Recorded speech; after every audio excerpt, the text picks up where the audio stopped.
They ruled empires, waged wars, and shaped centuries. But behind the velvet curtains, the British royals were weird. Not just eccentric. Weird. A king who talked to trees. A queen who dressed for her own funeral, daily. A prince who slept in one boot to dodge death. These aren't myths. They're habits. Real, recorded, and royally baffling. So buckle up. Because once you peer behind the crown jewels, you'll find something stranger than fiction. 33 of the weirdest, most unsettling royal quirks ever whispered through palace halls. Before we dive in, if you love strange history, unsettling mysteries, and stories that make you question everything, hit that subscribe button so you never miss the next descent into the bizarre. Also, while you're here, where are you watching from and what time is it right now? Drop it in the comments, because nothing makes royal weirdness better than knowing you're up at 3 a.m. watching a king talk to a tree. 1. King James I, England, Scotland. It's hard to trust a man who refused to eat an apple but devoured conspiracy theories like dessert. King James I, who inherited both the English and Scottish thrones like someone inheriting two very dysfunctional family businesses, had a deeply suspicious relationship with food. More specifically, fruit. He was convinced that anything freshly plucked from a tree or vine was, in essence, a botanical death wish. Apples? Sinful. Pears? Poison. Grapes? Suicide on a stem. Unless it had been baked, boiled, pickled, or otherwise murdered by heat, James wouldn't touch it. In an era where most people were more concerned about plague rats than peaches, James's paranoia around raw fruit might seem like garden-variety royal eccentricity. But to him, this wasn't just preference. It was policy. Court kitchens were instructed to boil and preserve all produce, resulting in meals that tasted more like medieval potpourri than anything remotely natural. His breakfasts were reportedly a slurry of dried and candied substances. Even salads, those rebellious leaves, were outlawed unless thoroughly scalded. Ironically, this fear of freshness came from a very Jamesian place, a blend of theology, pseudoscience, and personal disgust. He believed fruit carried vapors, invisible toxins that could slip past a man's defenses and rot him from the inside out. One contemporary doctor tried to explain vitamins to him, though they weren't called that yet, and James responded with something to the effect of, "Then let them be cooked into obedience." Subtlety was not his forte, and it wasn't just fruit. He loathed garlic, feared shellfish, and allegedly once made a bishop faint with a 4-hour lecture on the political implications of cheese. But fruit remained his great edible nemesis. He wrote letters warning nobles to avoid it unless they wanted to perish as the fool perishes, which, in his mind, apparently meant eating a raw apricot and dropping dead in disgrace. A nobleman's death by mango would have been the ultimate embarrassment. His fears weren't entirely unfounded, to be fair. In the 17th century, food safety was more a matter of hope than hygiene. Rotten fruit could carry disease, and refrigeration was as mythical as a well-behaved parliament. But James took his culinary paranoia to Shakespearean levels. At banquets, he would watch others eating fruit with the horrified fascination of someone witnessing cannibalism. Rumors spread that he once left a feast early because a servant had looked too closely at a fig. There's even an account, possibly apocryphal but emotionally accurate, that he demanded all fruit trees in one of his royal gardens be cut down after dreaming of being murdered by a plum. But this deep-seated fear didn't keep him from expressing his own tastes with flair. He adored candied orange peel, as long as it had been boiled several times over. He commissioned elaborate sugar sculptures in the shapes of biblical scenes, each one doubling as a way to consume fruit without technically eating it. To James, sugar wasn't a sweetener. It was a purifier, a kind of chemical exorcism for sinful food. You could almost picture him blessing a raisin with holy water before eating it.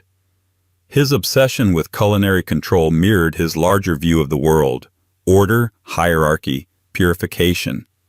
James was, after all, the monarch who commissioned the King James Bible, not because he was a spiritual visionary, but because he couldn't stand the theological chaos of competing interpretations. Everything had to be baked into submission, from doctrine to dessert. And yet, for all his royal authority, his food habits revealed a core of deep, almost childlike fear. The fruit was never just fruit. It was unpredictability. It was change. It was nature refusing to bow. A peach was an insult to monarchy because it ripened without permission. It's hard not to imagine him alone at night, pacing a velvet-draped dining room while servants prepared a bowl of thoroughly annihilated strawberries, whispering scripture under his breath. The king of two kingdoms, terrified of the garden. Of course, James's culinary dread wasn't just about food. Like everything with royals, it was symbolic. If a monarch couldn't trust a cherry, how could he trust a parliament? A plot? A papist? And sure enough, as his fruit suspicions deepened, so too did his political paranoia. He saw poison in everything, both in the bowl and in the court. So when you think of James I, don't picture the grand orator or the biblical reformer. Picture a man staring down an unbaked apple tart like it just insulted his mother. And yet, despite all the culinary control, all the boiling and preserving and ritualized eating, he never saw the real threats coming. The whispers in the halls, the conspiracies behind locked doors, the kind of rot no amount of sugar could hide. And speaking of people who couldn't stop themselves from consuming the worst possible things, let's talk about his successor in sweet-toothed self-destruction. A queen whose teeth rotted black from the inside out, and who still couldn't stop smiling. 2. Queen Elizabeth I. If sugar was a political strategy, then Queen Elizabeth I was playing a very long, very sticky game. The Virgin Queen, revered for her intellect and immortalized in powdered portraits and stiff ruffs, had a sweet tooth so monstrous it might have qualified as a diplomatic liability. She wasn't just fond of sugar, she was ruled by it, obsessed, enslaved, besotted, call it what you want. Elizabeth I didn't just enjoy sweets, she weaponized them. The Queen's love of sugar wasn't particularly strange by modern standards, but in the 16th century, sugar was not dessert. It was status. It was power, refined and crystallized. It was white gold, imported at great cost from colonized lands and processed into powders, pastes, and syrupy cures by desperate hands. To eat sugar daily was to flaunt your control over trade, labor, and disease. Elizabeth, never one to shy away from visual messaging, had her court dinners dripping in sugared fruits, candied violets, frosted marchpane sculptures, and elaborate edible portraits, often of herself. Nothing says divine right, quite like biting into a miniature version of your own face. Her dental situation became infamous. Observers described her blackened teeth in clinical, horrified tones, although in fairness that was more fashion than flaw at court. The nobility were so eager to mimic their monarch that rotting teeth actually became a trend. Members of court were known to paint their molars dark to appear as if they, too, had access to the kind of decadence that slowly killed you. It was possibly the only time in British history when gum disease was a flex. Elizabeth herself didn't seem to mind. She reportedly maintained her composure during state dinners even when her gums bled. Courtiers noted that she chewed on sugar lozenges during audiences, sometimes mid-sentence, as if sucking on diplomacy itself. She dined on sweetmeats between councils, ordered honey-glazed poultry during times of war, and drank clove-infused wine by the gallon. Her menus read like the fever dream of a pastry chef with diplomatic immunity. But her obsession wasn't just about taste. It was about power. Sugar was the edible form of political theater. In the Elizabethan court, banquets were not meals. They were orchestrated illusions, stage performances of abundance, control, and divine providence. To conjure delicacies from distant lands, to shape sweetened dough into symbols of peace or conquest, was to declare yourself not just ruler of England, but of nature, commerce, and time. Elizabeth's table was a map of the empire she dreamed of, rendered in icing. And still, the irony lingers. For all her control over appearances, Elizabeth's relationship with sugar revealed the one area where her discipline cracked. Behind closed doors, it was said she kept boxes of candied rose petals by her bedside.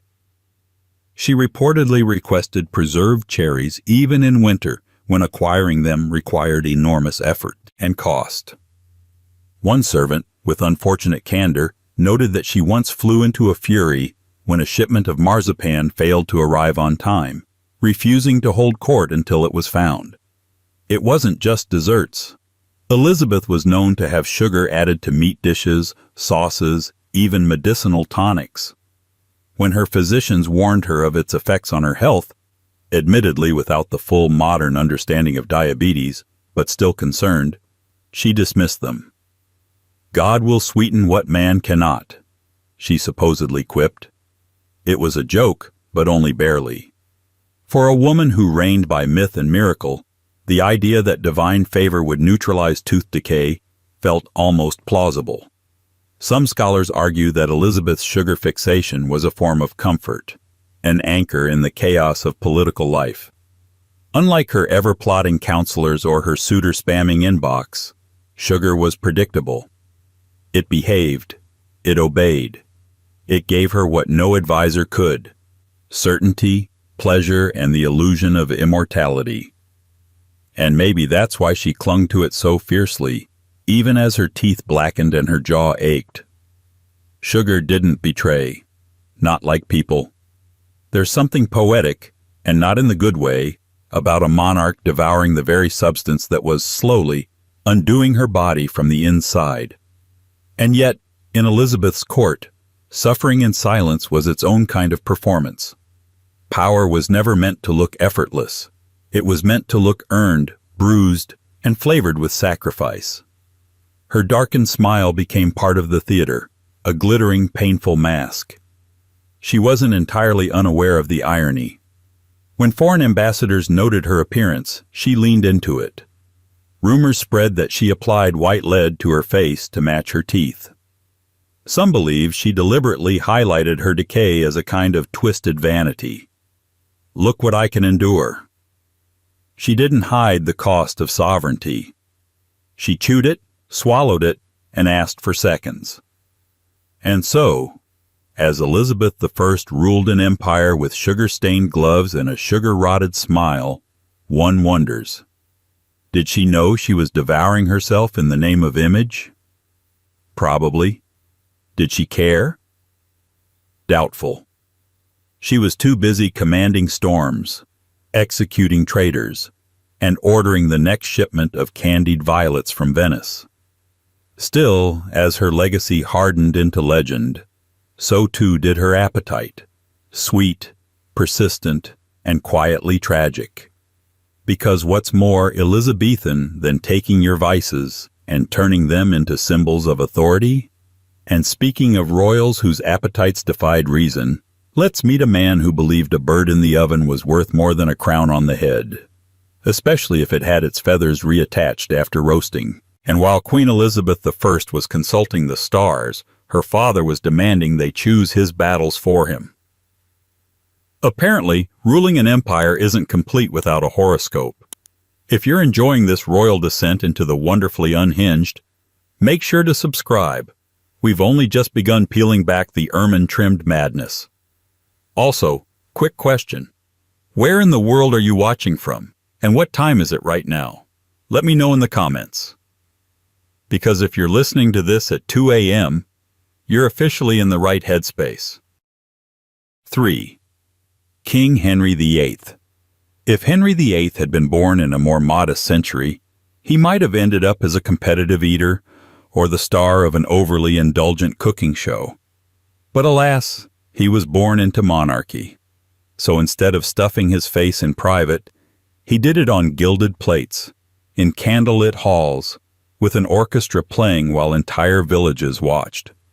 Henry didn't just eat. He made feasting into a form of propaganda. And not the subtle kind.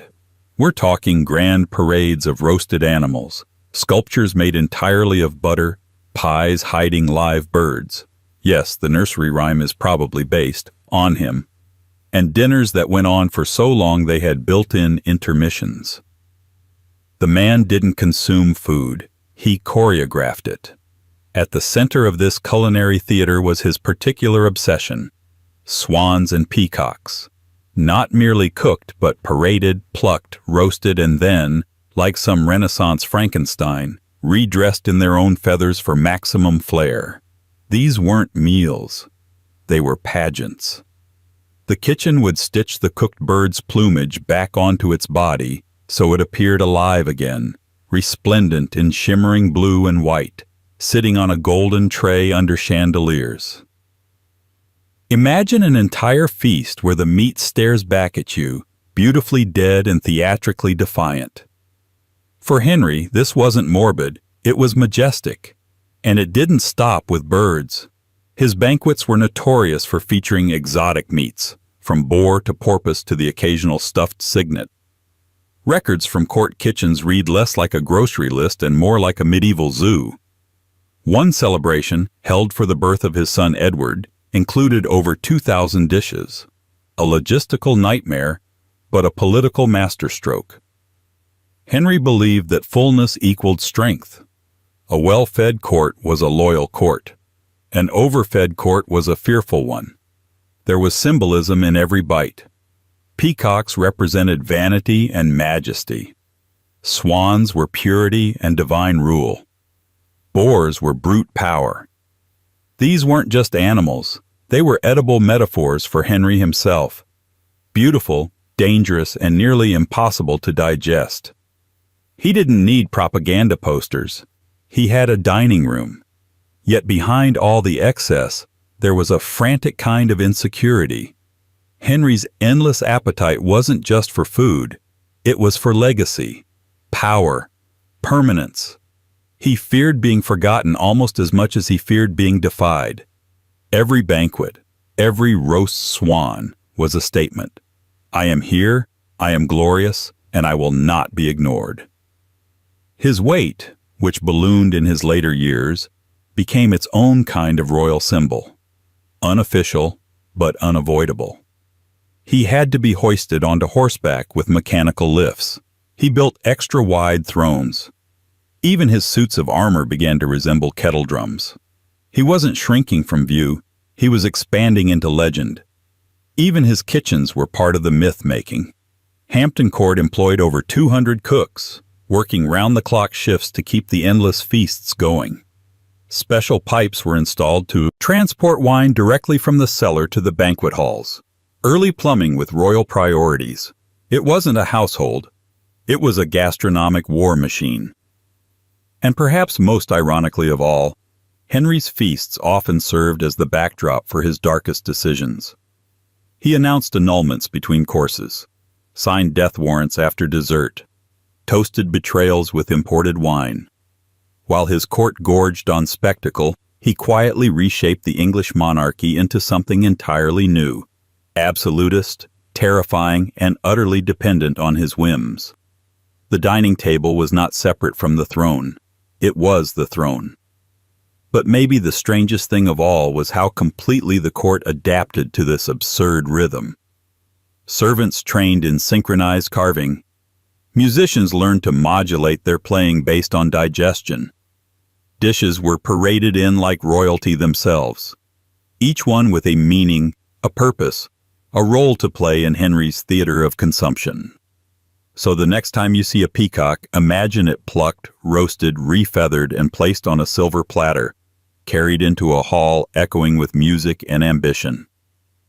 Imagine Henry grinning behind his goblet, satisfied not just with the flavor, but with the message. He could eat the world and still ask for more. And if you think that sounds indulgent, Just wait until you meet the king who took his ale everywhere, including to war. Because what's honor on the battlefield without a few barrels of liquid courage rolled in behind you? 4. King James II, Scotland. There are men who bring swords into battle. There are those who bring strategy. And then there's James II of Scotland, the man who brought barrels of ale. To understand James II, you first have to let go of any notion that war, for him, was a solemn affair. It was violent, yes, chaotic certainly, but it was also somehow deeply domestic. Because wherever James went, be it to a council chamber, a military campaign, or a diplomatic procession, his ale followed. Not in a wineskin tucked discreetly beneath a cloak, but in actual barrels. Dozens of them, rolled along with the infantry, like thirsty wooden soldiers of their own. He was, in essence, the only monarch who viewed a battle camp the same way one might view a family picnic. Where others demanded swords, he asked for tankards. While most kings considered their standard-bearers to be the symbol of their strength, James's men often followed the clatter of oak casks being unloaded from carts. Strategy and supply lines were important, yes, but never as important as making sure the ale was safe, chilled, well, relatively, and ready. This wasn't just preference. It was ritual. James believed deeply in the morale-building power of strong drink. He considered ale not merely a beverage, but a kind of spiritual stabilizer. In a letter to a nobleman during one campaign, he wrote that ale stiffens the soul and anchors the mind, which, loosely translated, means he believed it gave soldiers the courage to do the impossible, or at least the deeply questionable. It's unclear when this devotion began. Some historians trace it to his adolescence, when he was forced to flee multiple castles during power struggles, often underdressed, underfed, and unwelcome. He associated the warm, bitter drink with home, its stability, its routine. In an uncertain kingdom where allegiances shifted like the wind, a mug of ale was at least reliable. Others suggest it was inherited from his father, or perhaps from the monastic communities who brewed the stuff in industrial quantities and often found themselves hosting royal fugitives.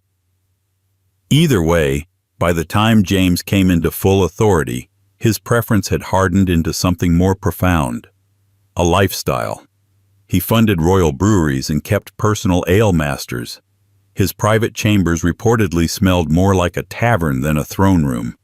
His cups were made not of gold, but of carved oak. During wartime, he had ale delivered to the front lines by cart, even when food supplies were dangerously low. At one infamous siege, he insisted on a shipment of strongest brown before approving a final attack. The barrels arrived just in time, and the castle fell shortly after. Coincidence? James didn't think so. Of course, not everyone shared his enthusiasm. Some military advisors warned that this devotion to drink blurred discipline. But James was unmoved. He believed that shared cups made for stronger bonds. That drink was the great equalizer, king and footman clinking mugs before a battle neither might survive. It was camaraderie brewed into foam. This also made him wildly popular among his troops. While other monarchs ruled through fear, James governed the battlefield through familiarity. He was known to pass through campfires at night, tankard in hand, offering casual toast to guards and squires alike. There's a story, told with great affection, that he once corrected a knight's stance not with a lecture, but with a refill.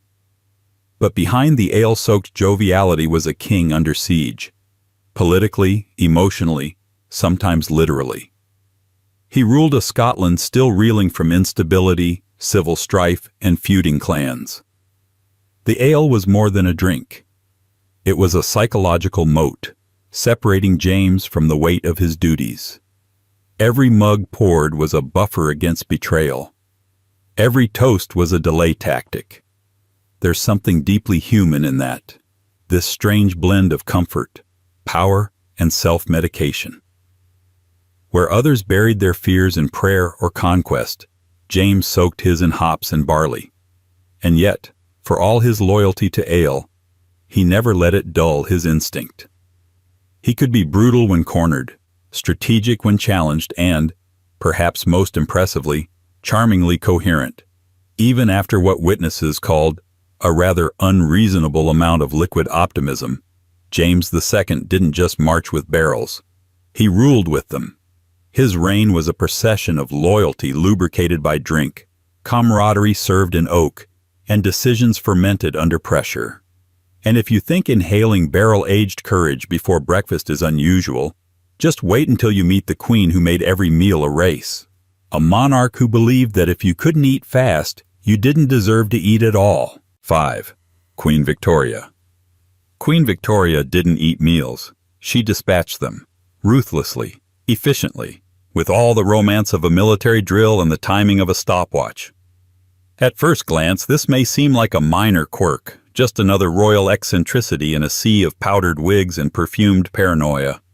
But no, Victoria's speed-eating habit wasn't just fast. It was institutional, systemic, a policy disguised as a preference. When Queen Victoria dined, she didn't linger.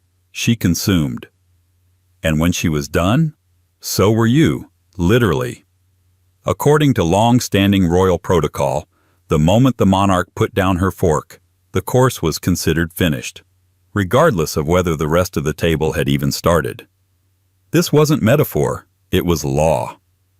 Her courtiers, guests, and visiting dignitaries learned very quickly that if they wanted to enjoy their roast duck or spring peas or whatever elaborate concoction the palace chefs had agonized over, they had to eat like their lives and careers depended on it. No second bites, no conversational pauses, no chewing with reflection. Just one eye on the queen and the other frantically tracking the plate before her. Because if she finished, if she took that final bite, dabbed her lips and nodded politely to the servant waiting in the wings, your dinner was gone, whisked away mid-chew, mid-sentence, mid-life. It's said that foreign guests were often warned ahead of time. Some practiced eating quickly in preparation. Others simply gave up and resorted to smuggling in sandwiches later. One poor ambassador from Italy reportedly had a full quail removed from his plate before he'd even pierced the skin. He was halfway through a compliment about the seasoning when a gloved hand reached over and carried it into oblivion. Victoria, for her part, seemed largely unbothered by the culinary chaos she inspired. She wasn't trying to be cruel, she was just efficient. Her days were scheduled down to the minute, and mealtimes were slotted in between meetings, inspections, correspondence, and, later in life, morning rituals so elaborate they practically needed stage managers. Food was sustenance, not ceremony. It served a function, like chairs or airs. And yet, her speed didn't mean she wasn't particular. Victoria had strong culinary preferences. She favored plain fare, disliked French cuisine, and preferred traditional English staples like roast beef and potatoes. Her tastes were famously conservative, but her rules? Absolutely tyrannical. If you dared request a slower pace or more time with your plate, you might be met with a look that could melt silverware. This fast-eating frenzy wasn't confined to formal dinners. Even breakfast was a race. Servants recalled her consuming toast and marmalade with mechanical speed. Afternoon tea? A blur of scones and judgment. Banquets became awkward endurance tests where the true aristocrats weren't the ones with titles, but the ones who could swallow without choking while keeping one eye on Her Majesty's teaspoon. The palace kitchens adapted. Dishes were prepared in ways that required minimal cutting or fuss. Everything was optimized for quick bites. Chefs learned not to take it personally when an entire course went untouched simply because the queen happened to feel unusually hungry that day. Timing, not taste, was the coin of the realm. Some historians believe Victoria's rushed eating was the result of lifelong discipline, an echo of her strict upbringing under the Kensington system, a suffocating regimen of rules, schedules, and enforced behavior. Others point to her temperament, pragmatic, No nonsense, emotionally restrained. But perhaps it was something simpler. Perhaps for a queen constantly under pressure to maintain decorum, empire, and family all at once, mealtimes were not a break, but just another performance to get through. There's something almost tragic in that image. A woman so burdened by duty that even the simplest pleasure of a warm meal became a task to complete, not an experience to savor. Power, for Victoria, meant motion. Stillness was vulnerability. Even at the dining table, she couldn't allow herself to linger, and yet those around her had to keep up or go hungry. Meals became metaphors. Eat quickly or be left behind. Adapt or be cleared from the table. And speaking of monarchs who blended indulgence with eccentricity, let's turn to the king who turned royal audiences into sugar-fueled snack breaks, his pockets stuffed with candied fruits and mischief. 6. King Charles II. Some kings carried swords. Charles II carried sugar. He didn't just snack, he schemed with sweets. While other monarchs tightened their lips behind solemn expressions and wax-sealed decrees, Charles unwrapped candied violets with the confidence of a man who knew diplomacy went down easier with a sugar glaze. In fact, his court was so infused with the scent of sugar and syrup that you'd be forgiven for thinking you'd wandered into a confectioner's shop instead of a monarchy rebuilt after civil war and regicide. It's not that Charles II merely liked sweets. Plenty of royals did. It's that he turned them into a lifestyle, a habit, a costume, a form of soft power cloaked in molasses. He was known, famously, almost proudly, for keeping his pockets filled with sugary treats. Candied fruits, spiced nuts, crystallized ginger, little balls of sweetened almonds, and rose petal preserves. He would offer them to courtiers during conversations, pass them to mistresses between whispered jests, and even hand out lozenges to diplomats like they were party favors. His pockets rustled when he walked. The royal robes, meant to carry orbs and scepters, instead carried the 17th century equivalent of a pick-and-mix bag. And no, this wasn't a phase. This was Charles II through and through. He'd slip sweets into his mouth mid-conversation with foreign envoys, chewing thoughtfully while they negotiated terms. He once paused a military discussion to search for a stray piece of candied orange peel, as if military readiness could wait for citrus. In court paintings, artists sometimes omitted the sweets, but eyewitnesses made sure history remembered. One ambassador described him as having a jovial countenance and the air of a man who enjoys his sugared comforts more than his sermons. There was something theatrical about it all. The Restoration Court, after all, wasn't just a political project, it was a sensory one.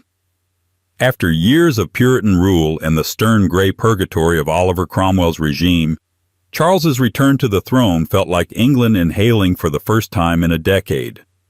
Color, music, food, laughter, all flooded back into public life. And Charles led the charge like a man determined to eat the past out of his mouth.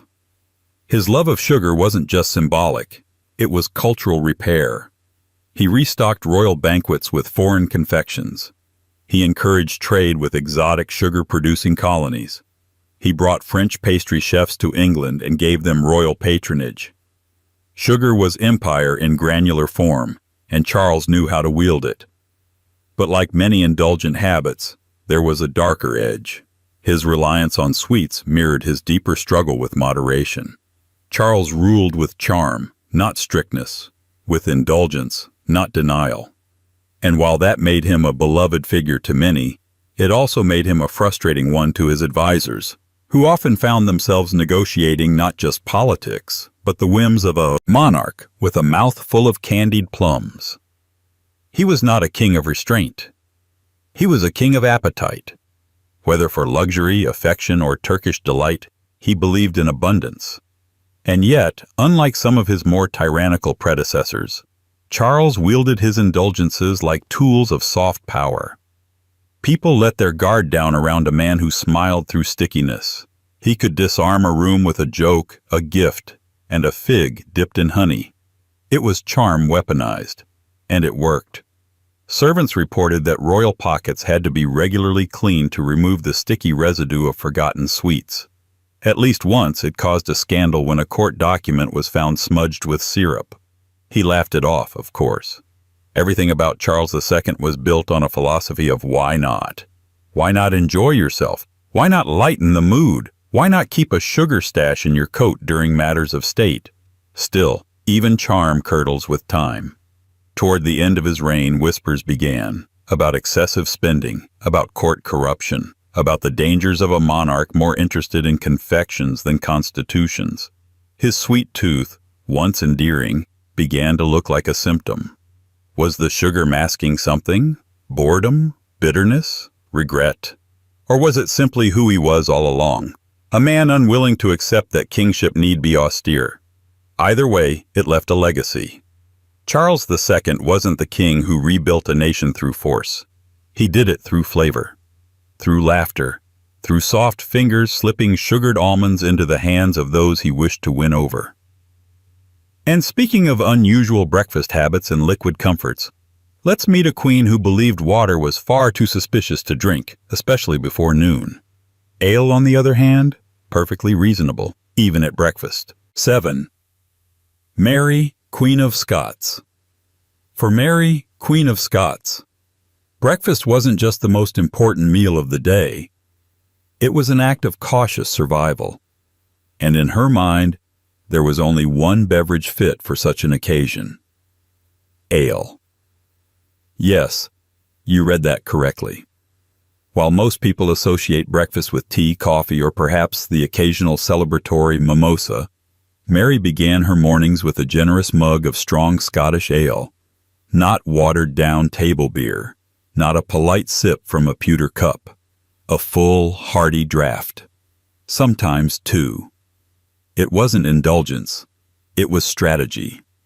To her, water was deeply suspect, untrustworthy, even threatening.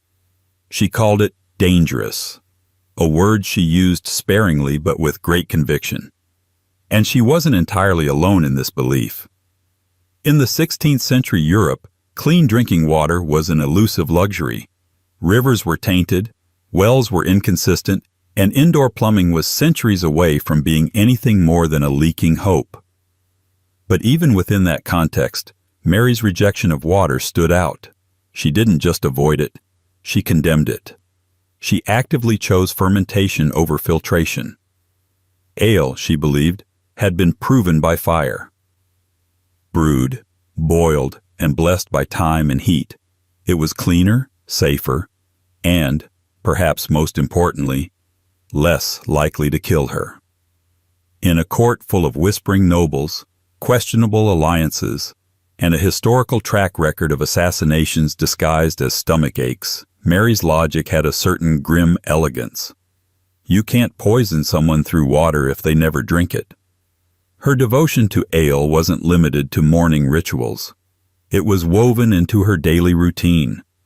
Servants recalled that barrels were kept in every royal residence she occupied. When she traveled, her ale went with her, carefully selected from preferred breweries, many of them run by local monks. At her request, special blends were developed, tailored to her tastes. Mildly bitter, low in sediment, served slightly warm. Cold beer, she believed, was for Englishmen and fools. Visitors to her court were often surprised, some even scandalized, by the sight of a queen sipping ale in the early morning light, often before sunrise. But Mary didn't apologize. She'd nod politely, raise her cup, and explain in that measured tone of hers that a woman who would rule must know the tools of her health, which, in this case, apparently included malted barley. There was also, no doubt, a ceremonial aspect to it. Drinking ale connected her to the Scottish people, many of whom saw her as a foreign-born queen more French than Highlander. Her ale ritual grounded her, culturally, politically, even spiritually. It was a gesture of familiarity, a nod to tradition in a reign otherwise marked by volatility and exile. But make no mistake, Her relationship with ale wasn't romantic. It wasn't poetic. It was practical. In a world where water might kill you and wine might loosen your tongue, ale was the perfect middle ground, sober enough to govern, strong enough to sterilize, and perhaps symbolic in a deeper way. Mary was a woman trapped in perpetual defense of her crown, her choices, her very legitimacy. Every gesture had to be calculated, every pleasure justified.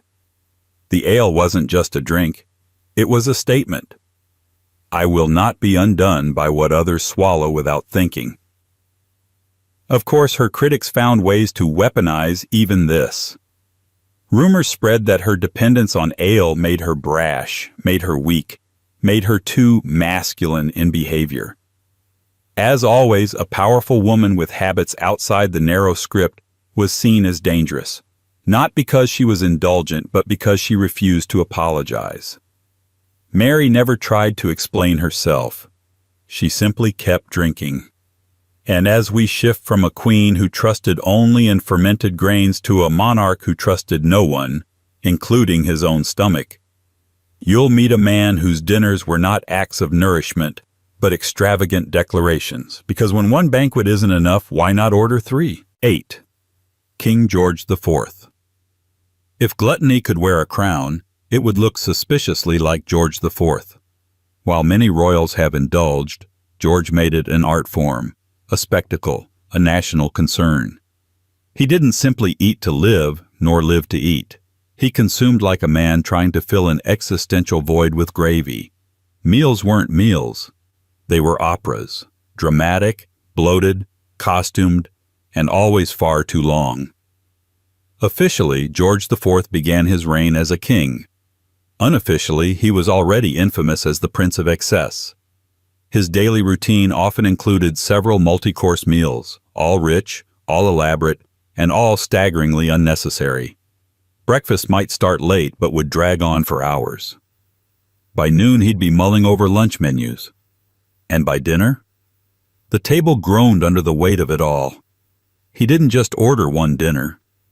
Some evenings he ordered 3, and not in a row, simultaneously.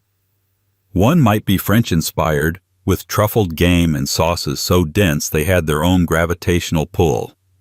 Another might lean into English roasts, pies, and puddings, hearty enough to defeat lesser men. A third might flirt with exotic flavors, imported spices, or whatever delicacy the colonies had shipped in that week. George didn't choose between them. He simply had them all laid out and wandered between tables like a decadent ghost in a Versailles-themed buffet. Servants had to develop new methods just to track what he consumed. Entire kitchens were devoted to his needs. Special furniture was built to support both him and his dishes. Chairs reinforced with iron braces, sideboards that could accommodate hundreds of pounds of porcelain and silver. One steward noted that George had the appetite of a lion and the digestion of a regrettable experiment. His waistline ballooned accordingly. By middle age, he was rumored to weigh over 300 pounds, a number whispered more as a cautionary tale than an insult. His body reportedly swelled out of uniforms, out of beds, out of metaphors. He once had to commission a custom-built carriage not for comfort, but because no standard door frame could accommodate him. But unlike other royals who might hide such extravagance, George flaunted it. He hosted banquets that blurred the line between dining and theater. Candles dripped from chandeliers shaped like grapevines. Waiters dressed in silk livery carried dishes sculpted into mythological scenes. Ice cream came molded as ancient ruins. Even the jelly was dramatic, often layered, jeweled, and glistening like a warning. Guests didn't eat so much as survive. And yet, George didn't see this as excess. To him, it was royal legitimacy. A king should be larger than life, in appetite, in presence, in waistband. His table was the stage upon which he reasserted his status, especially as political power began slipping toward Parliament. If he couldn't rule the government, he'd rule the menu, ferociously. And this wasn't just a private performance. George made a point of public eating. He allowed foreign dignitaries and courtiers to observe his feasts, to witness the scale of his hunger. He dined as if posterity were watching. And in a way, it was. His food rituals became national gossip. Satirists portrayed him as a bloated clown with turkey legs in both hands. Pamphlets listed his daily calorie intake like a moral indictment. But George, to his credit, or perhaps to his obliviousness, remained unbothered. He was the monarch of more, the sovereign of seconds. He once reportedly remarked, "The people may criticize, but they do not cook." Still, the toll was real. His health declined, and his public image shifted from lavish to grotesque. He became more reclusive, but never less indulgent. His final years were marked by pain, gout, and isolation. But the dining continued. Slower, perhaps, but no less dramatic. He once had an entire roast swan prepared just to prove he still could. In the end, George IV didn't just eat like a king, he ruled like a man trying to outrun mortality one course at a time. And if the banquet table was his throne, then he sat on it proudly, aching knees, full belly, and all. And speaking of royal obsessions that went just a little too far, let's rewind a few centuries to meet a king who fell in love with something far slipperier than power. A delicacy so bizarre, so oddly specific, that it may have led him straight to his grave. 9. Henry I, England. Every royal has a weakness. For some, it's power. For others, it's legacy. For Henry I, it was lampreys. Yes, lampreys. Those eel-like, jawless creatures that look like they escaped from a medieval bestiary and slithered straight into a nightmare. Slippery, boneless, and mostly mouth, they were considered an elite delicacy in medieval Europe. To the average person, they looked like something you'd club with a stick if it crawled too close to your campfire. But to Henry I, they were culinary ecstasy. A strange, oily luxury he couldn't get enough of. By all accounts, Henry wasn't just fond of lampreys. He was obsessed with them. They weren't an occasional treat or a seasonal indulgence. They were a fixture of his diet, a kind of royal signature dish. While other monarchs feasted on boar, swan, or pastries shaped like castles, Henry demanded lampreys. Braised, spiced, stewed in wine. He even had royal cooks develop specific spice blends and preparation methods to keep the flavor regal. If modern monarchs had signature fragrances, Henry had a signature fish. Now, to be fair, lampreys were considered prestigious in the 12th century. The church even allowed them during fasts because they weren't technically meat, which led to a bizarre loophole where nobles would gorge themselves on lamprey feasts during supposed periods of religious restraint. But Henry went well beyond social convention. For him, lampreys weren't just a delicacy, they were a craving. He would have them delivered to his royal residences in enormous quantities, carted in from rivers across England and Normandy.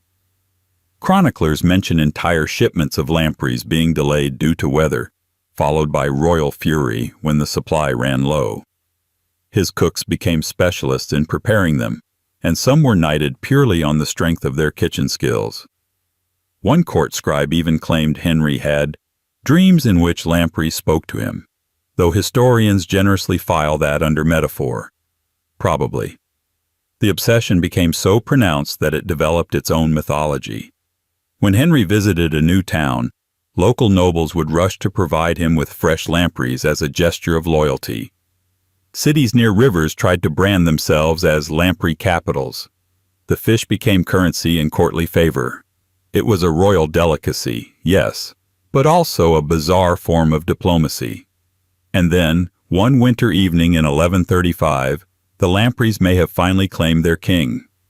According to multiple chroniclers, Henry, against the advice of his physicians, indulged in a particularly large and rich helping of lampreys.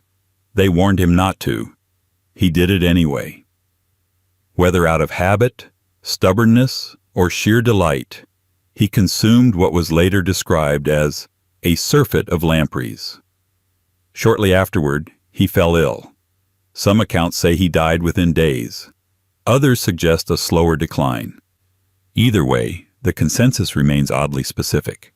The lampreys didn't just nourish him. They outlasted him. Now, was it really the lampreys that did him in? Possibly. Possibly not. Medieval medicine was, to put it generously, unreliable. And death by lamprey makes for a neater historical footnote than death by 20 unverified causes. But the symbolism is irresistible. A king so enamored with his personal obsession that it literally consumed him. And what a legacy to leave behind. Henry I, consolidator of power, administrator of justice, builder of the Anglo-Norman state, and man who allegedly lampreyed himself to death. It's the sort of detail that sticks, unfairly but permanently. You could conquer kingdoms, but the public will always remember your weirdest dinner. Of course, the irony doesn't end there. For years after his death, royal chefs continued to prepare lampreys in his honor during court banquets. It became a tradition. Serve the fish, toast the king, try not to perish. Even today, the city of Gloucester still presents lampreys to the monarch on special occasions, like a strange inside joke between centuries. So the next time you pass by a river and see something slithering beneath the water, remember, for one English king, that creature wasn't a menace. It was dinner and destiny. And if you think that was a bit excessive, wait until you meet the monarch who treated every meal like a 12-act opera, with more courses than some countries had laws, and no intention of stopping at just one sitting. 10. King Edward VII. If you've ever wondered what it looks like when a royal appetite transcends mere hunger and becomes a lifestyle, a brand, and a political mood, look no further than King Edward VII. Edward didn't just eat to excess. He ate like someone trying to assert dominance over time itself. His meals were not just meals. They were events, and not one of them was optional. He was famous, and often quietly feared, for his daily ritual of consuming 7 to 8 extravagant courses per sitting. And here's the real twist. He didn't limit himself to just one sitting. Breakfast was a warm-up. Lunch was a dress rehearsal. Dinner was where the main act happened. And if the mood struck, midnight supper. There was no such thing as moderation in the Edwardian court, at least not while Edward was at the table. The king operated on a kind of gastro clock, where hours were measured not by chimes, but by courses. To dine with Edward VII was to embark on a culinary expedition. Meals stretched for hours. Pacing was crucial. Palate cleansers appeared between courses like intermission acts. There were hors d'oeuvres, soups, fish, roasts, game, cold courses, puddings, cheeses, fruits, and finally, liqueurs. Each dish carefully curated and often rich enough to require its own seat at the table. Menus from his reign read like novels. At one banquet, the offerings included oysters, turtle soup, lobster à la Parisienne, duck with orange sauce, roast pheasant, foie gras with truffles, and 12 separate dessert options. This wasn't exceptional. It was standard. His culinary court was meticulously maintained. He kept a team of chefs that included the now legendary Auguste Escoffier, whose influence on French cuisine lives on today. Together, they curated meals that walked the line between luxury and absurdity. There was even a dining rule, reportedly enforced by Edward himself. No sauce should ever be served in moderation. It wasn't just about flavor, it was about volume. But Edward's feasting wasn't a matter of indulgence alone. It was a form of soft diplomacy. At the table, he built alliances, smoothed over scandals, disarmed rivalries with a clink of a wineglass and a perfectly timed anecdote. He was known for making guests laugh between bites of duck confit and for slipping political hints between courses. He didn't negotiate in cold chambers. He did it over veal medallions and brandy. There was an odd elegance to it all. Despite his size, he grew rotund in middle age, Edward remained dapper, regal, and oddly graceful. He wore his appetite the way he wore his tailored suits, confidently and without apology. His ever-expanding waistline became an iconic silhouette, and his dining habits were so legendary that chefs named dishes after him. Filet de sole Edward VII was a real thing. So was poulet reine, a chicken dish made to his specifications. If he liked something, it didn't just go on the menu. It entered the culture. And of course, there were side effects. Medical complaints followed him like a discreet entourage. Gout, indigestion, fatigue. But none of it deterred him. If anything, it added a tragicomic layer to his persona. The king who knew better but ate anyway. A man so committed to consumption that even common sense had to wait for dessert. Even his chairs were custom-built. Not for posture, but for space. Palace tailors made his trousers with hidden expanders. One favorite dining jacket was reportedly designed with a subtle slit along the sides, so he could eat freely without restriction.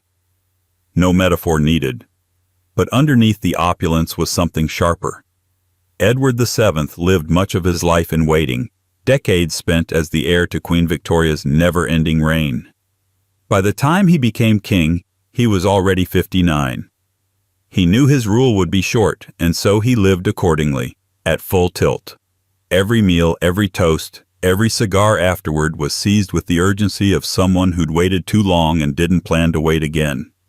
He dined like a man making up for lost time, and everyone else had to keep up or be forgotten. And speaking of royal habits that blurred the line between delicacy and danger, let's now look at the monarch whose breakfast choice wasn't a meal, but a matter of doctrine. A ruler so devoted to routine that even his breakfast drink became a manifesto. 11. Queen Elizabeth I. Yes, again. Because when it comes to Queen Elizabeth I, once simply isn't enough. Monarch, strategist, icon, and now, appearing in her second act on this list, as a woman with a hygiene regimen that would make a medieval dungeon seem positively sparkling by comparison. To be fair, Elizabeth's era wasn't known for its cutting-edge hygiene. The 16th century had not yet discovered germ theory, plumbing was reserved for the luckiest of castles, and bathing was still debated as either a virtue or a health risk. But even by those standards, Elizabeth stood out. She famously boasted of having only taken a handful of baths in her entire life. A point of pride, not confession. As the story goes, she once said she bathed once a month, whether I needed or not. Most historians suspect even that was generous. Her logic? Water was untrustworthy. The prevailing medical opinion of the day held that bathing could open the body's pores to disease, like standing in a rainstorm and inviting the plague to come inside for tea. Instead, Elizabeth preferred what her contemporaries called dry washing, a euphemism for being vigorously rubbed down with cloths soaked in scented oils, rose water, or vinegar. It masked the odor. It didn't remove it. Still, her courtiers were unlikely to complain. Not because they didn't notice. There are reports that suggest the Queen's chambers were thick with a heady cocktail of perfume, sweat, and the unmistakable scent of too much velvet worn too long, but because saying anything could cost you more than your nose. Criticizing the Queen's habits was a fast track to exile, disgrace, or something worse. So they smiled, they bowed, they held their breath. The irony here is biting. Elizabeth was meticulous about image. Her face powdered to perfection with dangerous white lead. Her gowns grander than staircases. Her ruffs wide enough to need clearance when entering a room. She crafted a public persona so carefully that it took on mythic proportions. The Virgin Queen, Gloriana, the living embodiment of divine monarchy. And yet, beneath all that symbolism, all that iconography, was a woman who didn't trust a bathtub. Her fear of bathing may have also been practical. Elizabeth lived in an age where assassination was a daily concern, And even something as simple as slipping into hot water could be a vulnerability. A bath meant privacy, exposure, risk, no armor, no attendants, no escape. To soak in a tub was to surrender control, and Elizabeth, above all, never did that. There's also the matter of precedent. Monarchs before her had fallen ill after bathing. Some had died shortly after. Whether or not there was any real connection didn't matter. Rumors became tradition. And Elizabeth ruled as much through symbolism as through statute. If avoiding baths kept her alive, or at least gave the impression of invincibility, she wasn't about to question it. She compensated in other ways. Her wardrobe was a fortress. Layers upon layers of embroidered fabric, perfume pouches, and jewels to draw the eye away from anything that might suggest vulnerability or, frankly, body odor. She was a master of redirecting attention. If you're dazzled by the crown, you won't notice the lack of soap. By all accounts, Elizabeth was still considered captivating well into old age. Her charisma was unshakable. Her voice was commanding. Her presence could silence a room, and it often did, whether from awe or lack of ventilation. It's worth noting that her court wasn't alone in this. Cleanliness in the modern sense was an alien concept to most of Europe's elite. But Elizabeth took it to extremes. In a world where monarchs could do whatever they pleased, she chose austerity over indulgence, caution over comfort. She lived a life defined by restraint, right down to her pores. So the next time someone praises her for being England's most powerful queen, remember, she ruled an empire, defeated the Spanish Armada, and rewrote the rules of monarchy, all while refusing to take a proper bath. And from queens who shunned water to kings who shunned changing their clothes entirely, we move now to a monarch whose commitment to his wardrobe reached levels that were equal parts alarming and unwashed. 12. King James VI of Scotland, later James I of England. There are many ways to measure power: decrees, crowns, armies. And then there's King James VI of Scotland, who measured his by how long he could go without changing his clothes. Spoiler, it was a while. James VI, who later became James I of England, after the death of Elizabeth I, whose cleanliness habits we've just marveled at, brought with him more than just the idea of a unified crown. He also brought a deeply committed and utterly perplexing approach to personal hygiene that involved not bathing regularly, not changing his garments for months at a time, and occasionally sleeping in the same clothes he'd worn to court, to dinner, to meetings, and possibly to minor wars. To call him unkempt would be generous. His wardrobe choices weren't about poverty or protest. They were about conviction. James had an entrenched belief that frequent washing, or, more alarmingly, frequent disrobing, was bad for the body and the soul. This was a man who saw cleanliness not as next to godliness, but as dangerously close to death. His fear of baths was, like Elizabeth's, tied to the popular medical theories of the time. The belief went something like this: bathing opens the pores invite disease, and disease equals doom. Clothes, by contrast, were seen as protective layers, almost like a second skin. Changing them too often was like peeling off your natural defenses. In this logic, remaining in the same outfit for weeks was an act of health preservation. It was a theory built more on superstition than science. But when you're king, you don't need footnotes. Eyewitness accounts described James's court as fragrant. Servants reportedly dreaded the task of assisting with his garments, not just because they were often stiff from wear, but because removing them could trigger sneezing fits, nausea, or existential dread. Fabrics would yellow, collars would stiffen, and waistcoats took on the texture of parchment. And still, he persisted. Even more surprising, James didn't appear to be embarrassed by any of it. In fact, he seemed almost indifferent to how he was perceived physically. While he was famously eloquent, writing treatises on everything from witchcraft to tobacco. He was equally famous for his disinterest in appearances. Clothes were a formality, not a fashion, a necessity, not a statement. When pressed, he reportedly quipped, "A king's mind need not dwell on such trivial matters," which is rich coming from the man who wrote an entire book condemning smoking. But here's the paradox. Despite his aversion to changing clothes, James was obsessed with control and ritual. He micromanaged court affairs, published moral codes, and demanded strict adherence to religious ceremony. His refusal to update his outfit was not a rebellion. It was, somehow, part of his method. Routine to James was sacred. Predictability was stability. What looked to others like neglect was, in his mind, a form of spiritual discipline. And perhaps that's why no one dared challenge him directly. Even though ambassadors whispered and courtiers winced, James was the one with the crown and the pen. His words could shape kingdoms, even if his sleeves smelled like last November. Strangely, this contradiction between mental sharpness and physical dishevelment only added to his mystique. He was brilliant, bizarre, and often ahead of his time, just not in the hygiene department. He wrote extensively, united crowns, survived assassination plots, and helped solidify the Stuart dynasty, all while wearing the same shirt until it could stand up on its own.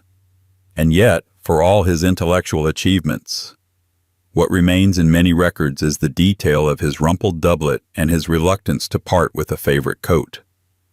He became the embodiment of a king who lived in his own head, so much so that his body was treated as an afterthought. So when we look back at James VI or the First, we see a man of contradictions, the scholarly sovereign who feared witches, the eloquent thinker who scorned soap, and the monarch who united two kingdoms while refusing to rotate his wardrobe. And speaking of royals with peculiar bedtime companions, let's now visit a queen whose definition of comfort during illness wasn't silk sheets or feather pillows, but something far more alive, loyal, and unexpectedly furry. 13. Mary Tudor, Bloody Mary.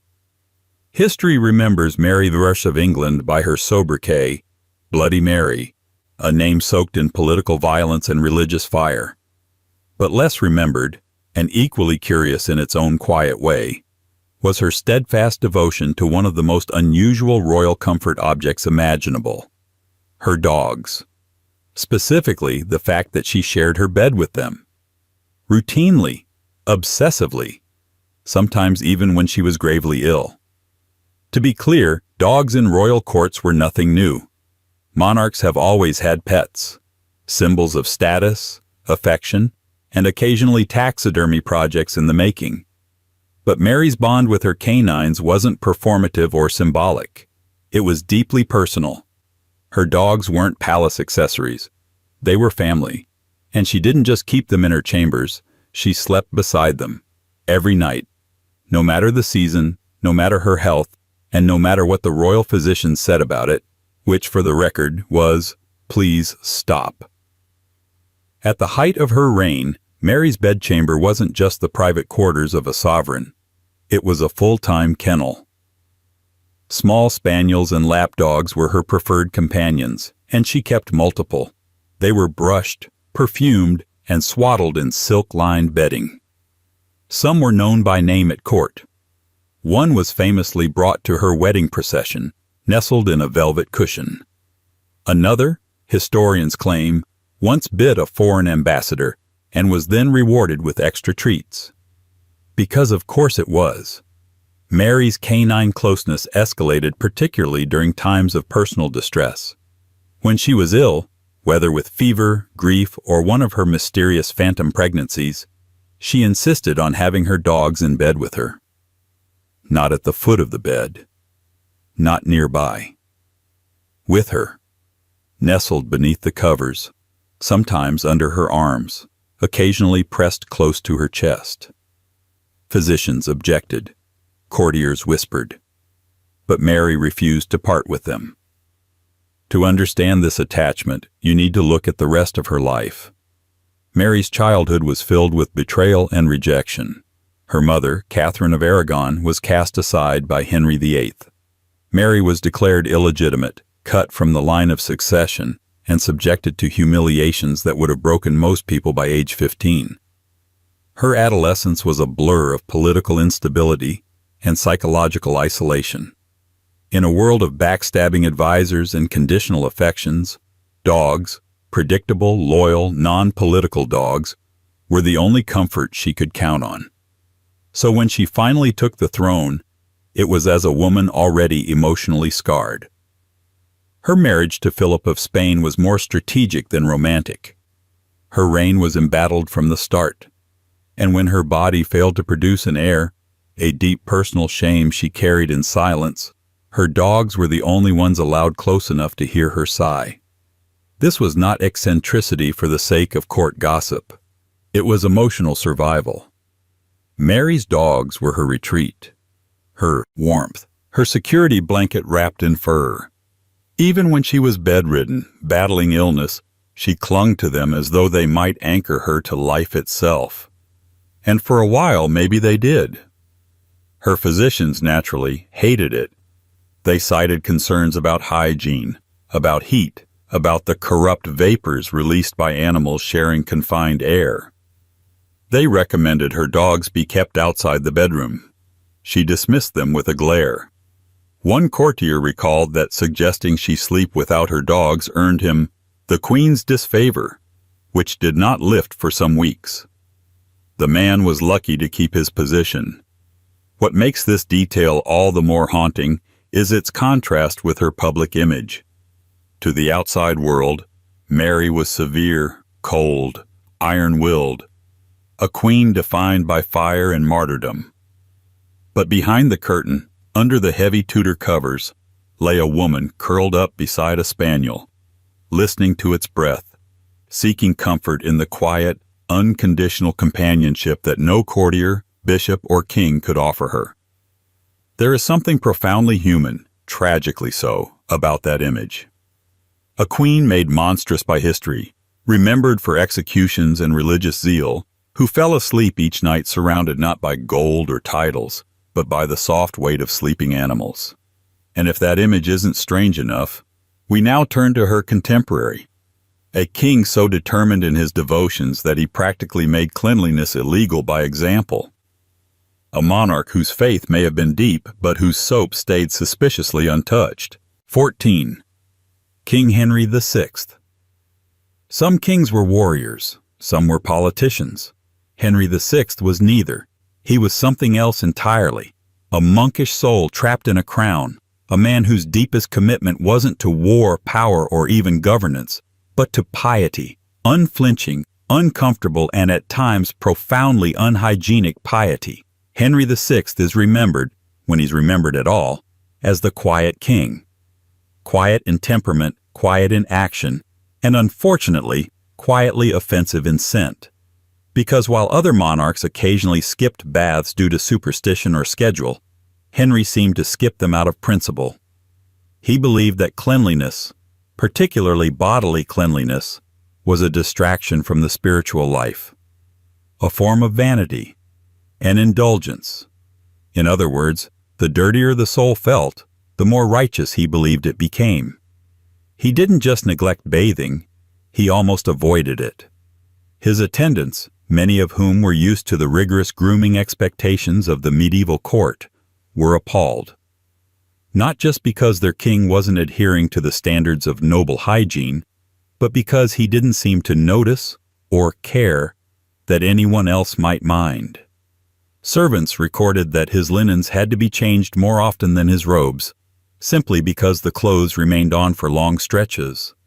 He avoided scented oils, rejected powdered wigs, later fashionable, and seemed confused by the entire concept of personal fragrance. Why would a man of God need to smell like lavender? To be clear, Henry wasn't lazy. He was devout, painfully so. He saw the royal life as a spiritual test, and anything pleasurable, like a hot bath or perfumed towel, was viewed as a trap for the soul. He preferred fasting to feasting, silence to celebration, and meditation to administration. His court, when he could be bothered to hold one, had the energy of a monastery with better drapes. His rejection of hygiene wasn't just a personal quirk, it had real consequences. Diplomats found audiences with him to be disorienting. Foreign envoys wrote home in increasingly polite euphemisms, describing the king as ascetic, withdrawn, or cloaked in humble manner. These were diplomatic code phrases for "the king doesn't wash." His court began to develop a reputation, not of decadence, but of discomfort. Visitors to Windsor or Westminster often commented on the austere atmosphere, the silent halls, and the curious absence of soap. And yet, perhaps the most peculiar part of all this is how consistent Henry was. Through civil unrest, political uprisings, and eventual deposition, he remained devoted to this way of living. Even in captivity, when he was briefly imprisoned during the Wars of the Roses, he maintained his strange ascetic rituals, refused meat, read scriptures, slept on uncomfortable bedding, and, of course, continued to forego any regular washing. This created tension with his contemporaries, particularly those who expected the monarch to lead not only with piety, but with presence. And presence, especially in medieval Europe, was at least partially defined by how tolerable it was to sit next to you in court. Henry made that difficult. His physical withdrawal from the world mirrored his emotional one. He ruled like a man who never asked to rule, who regarded kingship as a burden rather than an opportunity. And nothing expressed that more than his refusal to even pretend he cared about appearances. But make no mistake, this wasn't harmless eccentricity. Henry's behavior had real political implications. His lack of charisma, his absence from court life, and his distaste for all the ceremonial aspects of royalty helped destabilize his reign. His neglect wasn't just of his body, it extended, tragically, to his throne. Still, there's something haunting about him. A man born into one of the most turbulent eras of English history, gifted a crown he didn't want, and responding by disappearing inward. Not in opulence, not in madness, but in a kind of holy neglect. As if the further he removed himself from worldly things, even soap, the closer he felt to salvation.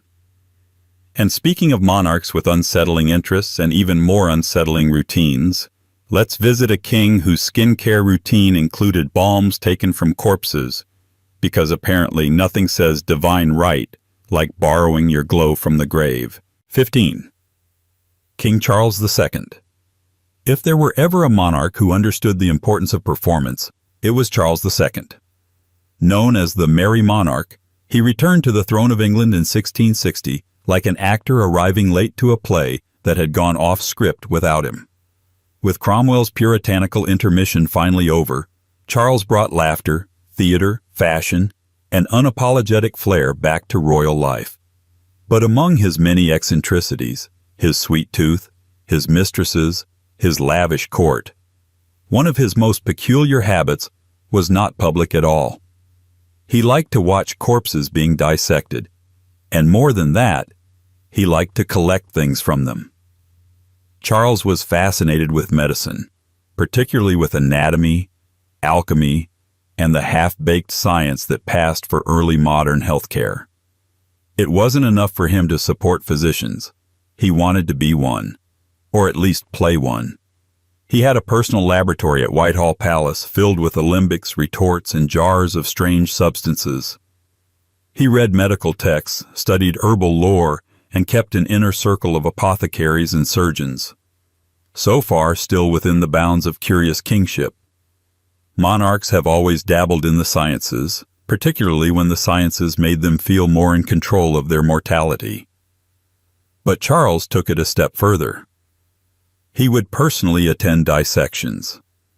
He invited surgeons to cut open cadavers in his presence, sometimes criminals, sometimes unclaimed bodies from the poorer districts of London, and watched the proceedings with a kind of serene detachment. According to court reports, he asked detailed questions. He made notes. He once corrected a physician mid-dissection, citing a Latin text to support his view. But the strangest part came after. Charles believed that the human body contained certain essential oils and vital spirits that could be extracted and reused. It was an idea floating around among the alchemists and early chemists of the time, a belief that health, even vitality itself, could be bottled. So, when dissections ended, Charles would ask for portions of the oils and balms used in the preservation process. In some cases, he requested substances taken directly from the body, resins, salves, anything that might have touched what he called life's essence. These would then be added to his private collection of medicinal mixtures, which he occasionally applied to his own skin. That's right. The King of England treated his royal complexion with salves believed to have absorbed life energy from the deceased. To modern ears, this sounds ghoulish. But to Charles, it was cutting-edge wellness, the Restoration-era equivalent of anti-aging serum. He wasn't trying to be creepy. He was trying to cheat time. Charles saw the body as a kind of divine machine, filled with secrets. If you could understand its components, blood, bone, breath, you could master illness, delay decay, maybe even skirt death. His doctors, to their credit, humored him. After all, it's hard to say no to a monarch who thinks he's invented immortality. And besides, his fascination wasn't entirely without merit. Charles also established the Royal Society, one of the most significant scientific institutions in British history. He funded research, encouraged intellectual debate. He just also happened to moisturize with cadaver balm on the side. Court insiders whispered about it. Ambassadors pretended not to notice. And artists, ever respectful of legacy, politely left those details out of his portraits. But behind the velvet curtains and the powdered wigs, there was a king dabbing tinctures on his skin and muttering about humors and ether. It was all part of his broader philosophy. Live brilliantly, die never. Even if that meant getting uncomfortably close to the dead in order to do so. And from a king who sought vitality in the oils of the departed, we now move to a queen whose obsession with warmth took a more domestic form, one that lived quietly beneath her skirts no matter the season. 16. Queen Anne. If Queen Anne was remembered only for her politics, she would be one of the more forgettable monarchs in British history. Her reign, though crucial in the development of constitutional monarchy, was overshadowed by louder figures on either side, William and Mary before her, George I after. But delve past the parliamentary acts and succession crises, and you'll discover a royal quirk that stands in warm, cozy contrast to the usual sword-rattling and throne-threatening. Queen Anne had an obsession with foot warmers, and not in a passing way. Not a bring-one-in during a snowstorm sort of habit. We're talking year-round, ritualized, logistically complex, and frankly, kind of adorable levels of obsession. Wherever she went, foot warmers followed. Under her gowns, beneath the banquet tables, hidden inside her carriages. Even on occasion, smuggled into church services where open flames were technically frowned upon. But Anne, it seemed, preferred the threat of singed silk to the horror of cold toes. It became something of a court routine. The queen would enter a room, and within moments, a servant would discreetly slide a foot warmer under her voluminous skirts. These weren't electric, obviously. This was the early 18th century, but they were elaborate devices nonetheless. Brass, copper, occasionally wood-lined, filled with hot coals or heated stones, and often wrapped in velvet to match the decor. Some were perfumed with rose oil or lavender, in case the warming also released less desirable odors from beneath the gowns. And it wasn't just one warmer. She frequently kept multiple within reach, one under each foot, a spare on hand, occasionally one placed near her lap or beside her elbows. It was less about efficiency and more about emotional insurance. If warmth was available, why limit yourself? So why the obsession? Theories vary. Some blame her notoriously fragile health. Anne suffered from a lifetime of ailments, gout, dropsy, and chronic joint pain. Warmth soothed her. or at least gave her the illusion of control over a body that so frequently defied her. Other historians point to her repeated pregnancies, at least 17, none resulting in a surviving heir, which left her physically weakened and psychologically exhausted. In that context, the foot warmers weren't luxury. They were comfort, stability, a small bit of certainty in a life filled with loss. Then there's the emotional side. Anne was known to be shy, deeply private, and prone to melancholy. Her few close friendships, like the famously complicated one with Sarah Churchill, Duchess of Marlborough, were intense, emotional, and sometimes destructive. She craved loyalty, security. And while a foot warmer can't solve a political crisis, it doesn't betray you either. Whatever the reasons, her need for warmth became part of royal routine. Furniture was redesigned to accommodate heat sources. Carriage interiors were modified.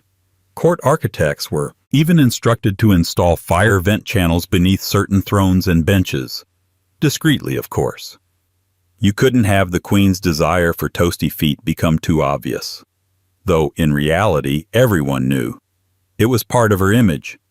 Queen Anne, the ruler who needed warmth the way others needed crowns. And yet, this simple fixation gives us a rare glimpse into the human side of monarchy.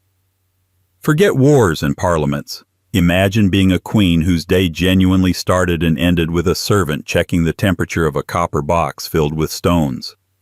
She wasn't dramatic like Elizabeth, nor decadent like Charles. Anne was quiet, subtle. But her legacy, an act of union, the rise of the two-party system, and the foundations of modern Britain, was forged in a life wrapped in blankets and warmed from the ground up. And as strange as that might sound, it's perhaps no stranger than the monarch who followed her in spirit. A king who recoiled not from cold, but from touch itself. A ruler so averse to physical contact that even his own doctors were kept at arm's length, permanently. 17. King James I. If King James I had a personal motto, it might have been, "Look, but don't touch."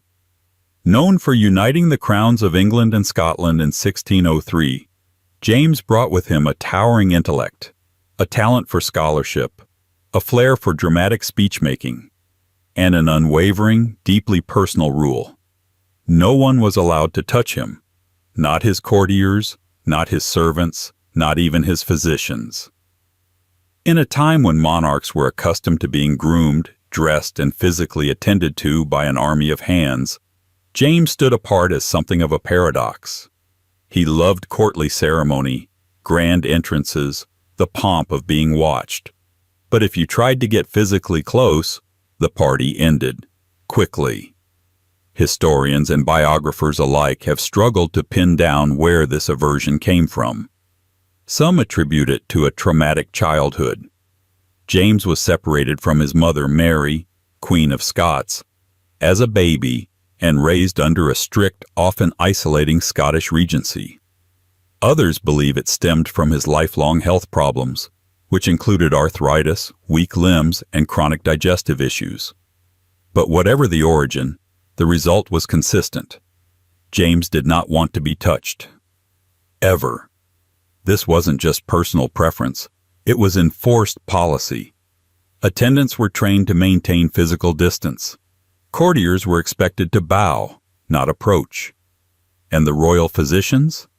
They had the hardest job of all. How do you diagnose a king who won't let you examine him? The answer? You didn't. Not properly, anyway. James's medical consultations were often held from across the room. He would describe his symptoms, sometimes at great length and with colorful metaphors, but he flatly refused any physical checkups that required more than visual observation. No pulse checks, no prodding, no temperature readings. One physician wrote in frustration that His Majesty suffers to describe his humors most eloquently, but forbids all manner of confirming touch. That's a very 17th century way of saying, he talks a lot, but won't let us do anything about it. Instead, James would self-prescribe remedies or consult astrological charts to determine his health. He believed certain alignments of stars could cause illness or imbalance in the body. And if the cosmos said he was fine, then he was. End of discussion. He also dabbled in apothecary work himself. His private chambers were reportedly stocked with vials of herbal mixtures, oils, salts, and powders, most of which he administered without any external help. He trusted his own instincts more than any medical authority, especially if that authority tried to come near him with a thermometer, or, more accurately for the time, a heated hand and a concerned look. This aversion to touch extended even into his social life. While James had favorites at court, most notably George Villiers, Duke of Buckingham, he rarely embraced them physically. Affection was expressed in letters, in gifts, in dramatic verbal declarations, but not in hugs. James could write with soul and passion. He could command a room with rhetoric. But physical intimacy? Off limits. Interestingly, this strange boundary coexisted with his love of animals, especially his beloved dogs. They were allowed to approach him, sleep near him, and even accompany him during formal events. One ambassador wrote with confusion, "His Majesty recoils from man's hand but invites the company of hounds." Which, to be fair, sounds like something a lot of people can relate to. James's aversion wasn't rooted in cruelty. He wasn't cold. He was simply uncomfortable. The body, his own and others, was a source of anxiety, not pride. And for a king who ruled through intellect and symbolism, who wrote treatises and sermons and authorized the King James Bible, the idea of being physically vulnerable was intolerable. He could argue, he could decree, but he could not, and would not, be prodded. So the next time you read about the divine right of kings, imagine James sitting on a throne built for ceremony, robes draped just so, speaking for hours, and flinching ever so slightly if anyone stepped too close. And from a monarch who feared the touch of doctors, we now turn to a queen who ran headlong into the opposite extreme, not only embracing discomfort but inviting it, through a daily regimen that involved vinegar, corsets, and a complete disregard for breathable fabric. 18. Queen Caroline of Ansbach, wife of George II. When most people think of royal fashion, they picture opulence, gold-threaded gowns, jewel-crusted bodices, and fabrics so rare they make silk look modest. But for Queen Caroline of Ansbach, fashion wasn't just about elegance or spectacle. It was about discipline, pain, control, and vinegar. Caroline, the intelligent and politically shrewd wife of King George II, had one particular obsession that baffled even her inner circle. She insisted on being laced into vinegar-soaked corsets every day, not occasionally, not for formal events, every day. Rain or shine, summer or frost, whether she was addressing ambassadors or simply sitting for a portrait, Caroline was cinched in tightly, with acid-dampened linen pressed against her skin like a challenge to comfort itself. Why vinegar? Why a corset that smelled like pickling brine and stung like a cold slap? The answer lies in the royal cocktail of vanity, medicine, and sheer willpower. During the 18th century, vinegar was believed to have health benefits. Physicians claimed it could kill bad airs, tone the flesh, sharpen the mind, and even prevent plague. In some circles, it was thought to reduce inflammation and preserve the skin. It was also rumored to help maintain a slim figure by drying out excess fat, an idea entirely unsupported by science but stubbornly persistent among the fashionable elite. For Queen Caroline, vinegar was part of her daily regimen. Her maids soaked her undergarments and corset linings in vinegar, then dried them just enough to avoid full saturation. The result was a slightly damp, acrid-smelling inner layer that clung to her like a second skin. Then came the lacing. Her corsets were legendary, tight to the point of compression, stitched with steel-boned reinforcements, and tugged daily until her waist was practically re-engineered. The vinegar was believed to help keep the skin firm and pale, while the corset kept the body in order, as one courtier put it. Together they formed a kind of wearable chastity, a fortress of discomfort that she wore like armor, and she wore it proudly. Caroline was not a passive royal consort. She was known for her intellect, her influence over state matters, and her ability to hold her own in political debate. She hosted salons, advised ministers, and corresponded with philosophers. She was modern in thought, but rigid in habit. While she supported science, she also adhered to rituals that would make a modern dermatologist weep. She trusted vinegar more than vanity, and corsets more than comfort. Servants whispered about her dedication. There were days when she was clearly in pain, her breathing shallow, her movement restricted, but she refused to loosen the laces. When questioned, she simply replied that it was a queen's duty to appear tight-laced in both figure and judgment. Even in her final years, when her health began to decline, Caroline continued the practice. We now know she suffered from a hernia and multiple internal complications, but she never loosened the regime. To her, relaxing the corset would have meant relaxing her standards, an indulgence she could not allow. Not as a woman, not as a queen. She passed on her vinegar wisdom to ladies of the court, who adopted the habit with varying degrees of success and considerably less commitment. It became, briefly, a micro-trend in high society. But no one matched Caroline's intensity. Most abandoned the practice after a week or two. Only the queen kept it going for years, long enough for her to become legend, not just for her mind, but for her ironclad middle and pickled poise. If Queen Victoria ruled with black crepe and mourning jewelry, Queen Caroline ruled with acid and iron lacing. So the next time you hear the phrase tight-laced, remember it wasn't always a metaphor. And now, from vinegar-drenched corsets to something equally unsettling but far more sentimental, we arrive at a king whose obsession wasn't with fashion or figure, but with hair. Not his own, not always from the living, and never quite collected with permission. 19. King George III. When people think of King George III, they often remember two things. He lost America, and he lost his mind.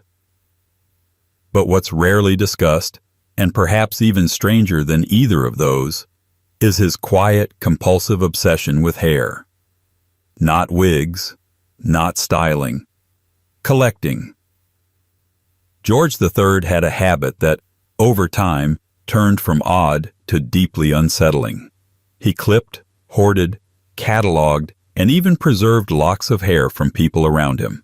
Servants, family members, friends, and, on occasion, strangers.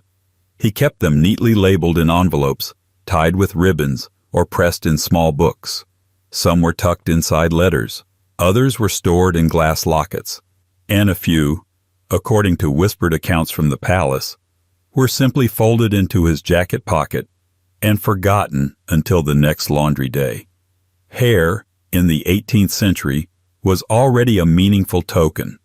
Lovers exchanged locks, mourning families preserved curls, and royal children often had their hair snipped for keepsakes. But George took the practice far beyond custom. For him, it became a personal archive of the people in his life, a tactile memory bank. When he loved someone, he took a lock of hair. When he forgave someone, he took a lock of hair. When he felt uncertain about someone, well, he still took a lock of hair. Sometimes he asked permission. Sometimes he didn't. At first it seemed sweet, if a little old-fashioned. He began with locks from his children, of which he had 15, and from Queen Charlotte, to whom he was deeply devoted. But as time went on, the collecting escalated. Palace attendants reported that he would linger near a person's head during conversation, eyeing their curls with more interest than their words. Servants learned to keep their hair pinned up or covered, especially when alone with him. Courtiers joked, nervously, that one should never turn their back on the king if they had a good head of hair. He would sometimes take scissors himself. One valet claimed that George asked him to lean forward for a closer look at his powdered wig, then swiftly snipped a piece of his actual hair without warning. The king then walked away, humming contentedly, leaving the servant holding his breath and his dignity together. These locks weren't hidden either. George stored them in elaborate boxes, some with tiny drawers and personalized labels. A few were organized by emotion, fondness, regret, trust, as though he were creating a library of the people in his life, arranged by his changing feelings toward them. He reportedly reread the names, touched the strands, and reflected on past conversations as if they lived again through the fibers. Some historians interpret this as a symptom of his mental instability, an early marker of the episodes that would later define his legacy. Others see it as a poignant, if peculiar, coping mechanism. George was a man under immense pressure, politically embattled, emotionally repressed, and burdened with the task of holding a sprawling empire together while his own health unraveled. In that context, the hair became a way to preserve the people he couldn't always hold on to. The symbolism is hard to ignore. Hair, after all, is one of the last things to decay, a relic of the living even after death. For George, it may have offered a sense of permanence in a world slipping constantly out of control. And when his mind eventually did begin to fray, when he started talking to trees and mistaking the furniture for foreign dignitaries, his habit only intensified. One report from his later years describes him cradling a ribbon-tied bundle of curls and weeping quietly, murmuring the name of a long-dead daughter. In a reign marked by loss, of colonies, of public favor, and of mental clarity, these strands of hair became a private rebellion against impermanence, a way to hold something still. And speaking of royals clinging to things long past their due, let's now turn to a princess whose legacy wasn't political at all, but smoky, smoldering, and permanently burned into the upholstery. 20. Princess Margaret. If Buckingham Palace had a scent in the mid-20th century, it wasn't fresh flowers, old wood, or polished silver. It was cigarette smoke, thick, perfumed, relentless, and it was coming from Princess Margaret. The younger sister of Queen Elizabeth II, Margaret was many things: elegant, rebellious, chronically bored, and devastatingly quick with a dry put-down. But more than anything, she was a chain smoker with a furniture-destroying habit that outlived most of her relationships. Her cigarettes weren't just a personal vice. They were part of her persona, aesthetic, aura, a slow-burning rebellion that left actual burn marks wherever she went. From her earliest years as a public figure, Margaret smoked with the casual defiance of someone who knew the rules but chose not to care. She began smoking as a teenager, well before it was socially accepted for young royal women, and simply never stopped. By the time she was in her 30s, she was reportedly consuming up to 60 cigarettes a day, a number that's hard to process until you realize she had a routine that made it possible. Wake up, smoke, dress, smoke, breakfast, smoke, public appearance, smoke in the car, gala event, smoke between courses. It was less a habit and more a carefully choreographed performance. But what made Margaret's smoking habit truly unusual wasn't the quantity. It was the total disregard for where she did it. She smoked everywhere. Everywhere. Drawing rooms, bedrooms, palace corridors, private jets, royal cars, friends' sofas, and, infamously, right into the upholstery. Servants eventually stopped trying to clean the burn marks. Her furniture was a catalog of scorched velvet, blistered leather, and gently charred lace. Ashtrays were optional. Margaret often used whatever was nearby: plates, flower pots, crystal vases. At one dinner, she allegedly stubbed out a cigarette on a priceless antique plate with a shrug and said, "They've had worse." Her smoking wasn't discreet. There was no effort to hide it behind fans or retreat to secluded terraces. She blew smoke rings during interviews, flicked ash near priceless tapestries, lit up during meetings with dignitaries. When told to extinguish her cigarette in a non-smoking hotel in the U.S., she replied, "I'm royal, not subject." The palace tried, gently and then desperately, to curb her behavior. Ashtrays were placed strategically. Furniture was reupholstered with fire-resistant fabrics. One aide suggested an air purification system be installed in Kensington Palace solely to manage her cloud. Nothing worked. Margaret smoked through every royal protocol, every design intervention, every health scare. Her smoking was more than just an addiction.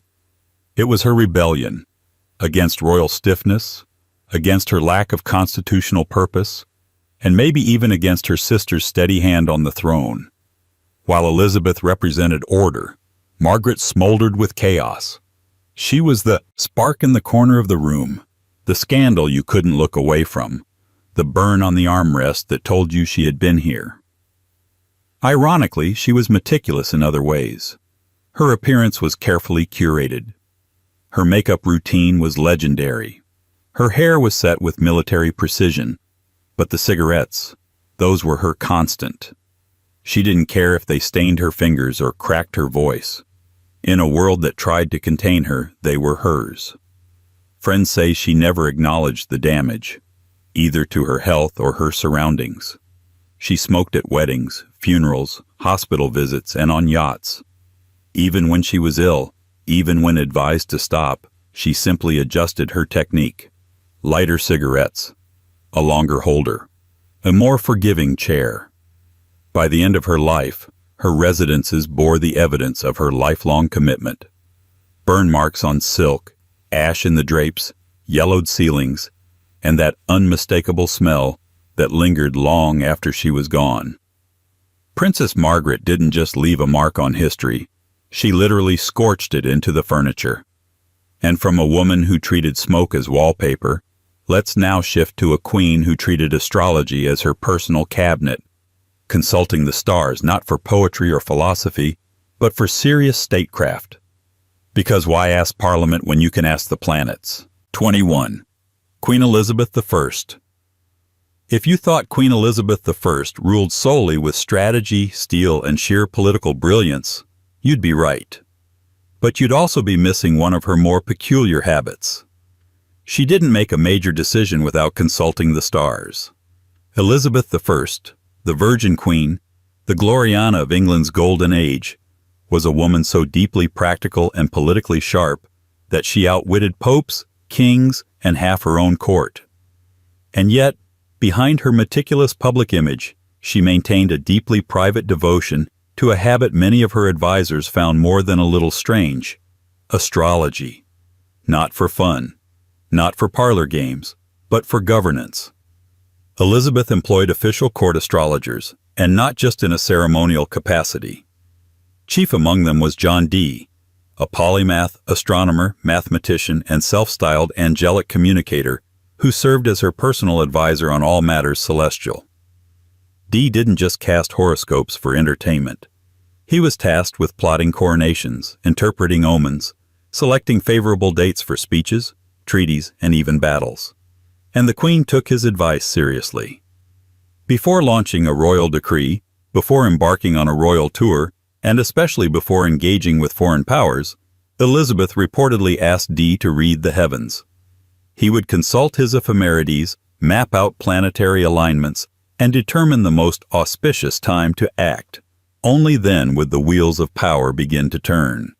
To her inner circle, this was baffling. Elizabeth was famously hard-nosed in policy and ruthless when necessary. But when it came to timing, she wanted Saturn in the right house, Mercury behaving itself, and Mars nowhere near retrograde. She wasn't naive.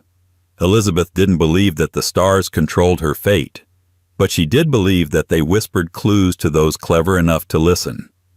She once referred to astrology as the wisdom of the skies, and when questioned on her reliance on it, she reportedly replied, "God placed signs above us so we may not stumble blindly below." Of course, this habit had limits. She wasn't delaying battles just because a comet passed overhead, though she once postponed diplomatic negotiations because the moon was in Scorpio. Her advisors learned to tread carefully.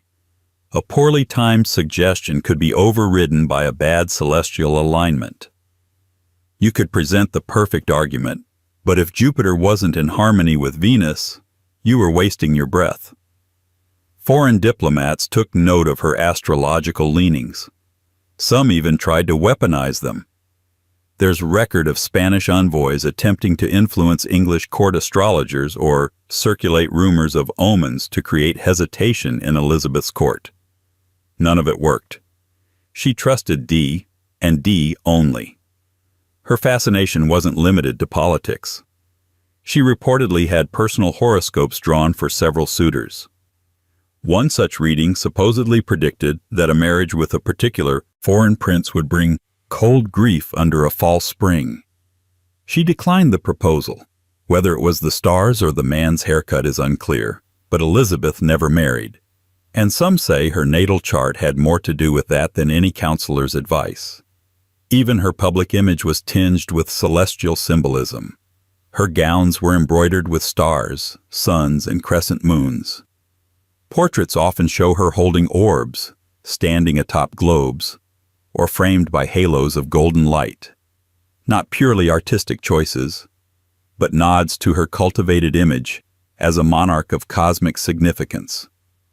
Elizabeth didn't just read the stars, she positioned herself as one, fixed, guiding, unreachable. In the end, this strange habit only deepened her mystique. Was she the iron-fisted ruler of Protestant England? Yes. Was she also someone who wouldn't dare sign a treaty unless Mercury was in a good mood? Also yes. And so we move now from the queen who read the stars to a king who let the stars decide when to kill. Because if Elizabeth asked the heavens for timing, her father, Henry VIII, asked them for permission. 22. King Henry VIII. If Queen Elizabeth I turned to the stars for counsel, her father, King Henry VIII, turned to them for permission, particularly when it came to war, betrayal, and the occasional execution. For a man remembered for brute force, 6 marriages, and a trail of discarded alliances, it's oddly fitting that behind all the swagger was a deeply superstitious man who refused to move troops, or a pen, without consulting his astrologers first. Yes, Henry VIII, the larger-than-life monarch who broke England from Rome and founded the Church of England, also spent a surprising amount of time asking the sky if now was a good time to do something dramatic. Astrology in Henry's court wasn't a fringe fascination, it was statecraft. His reign, especially in its early years, was flooded with horoscopes, planetary tables, and calculations performed by court-appointed astrologers who operated under strict secrecy and often with nervous hands. These men weren't offering vague cosmic poetry, they were expected to deliver answers.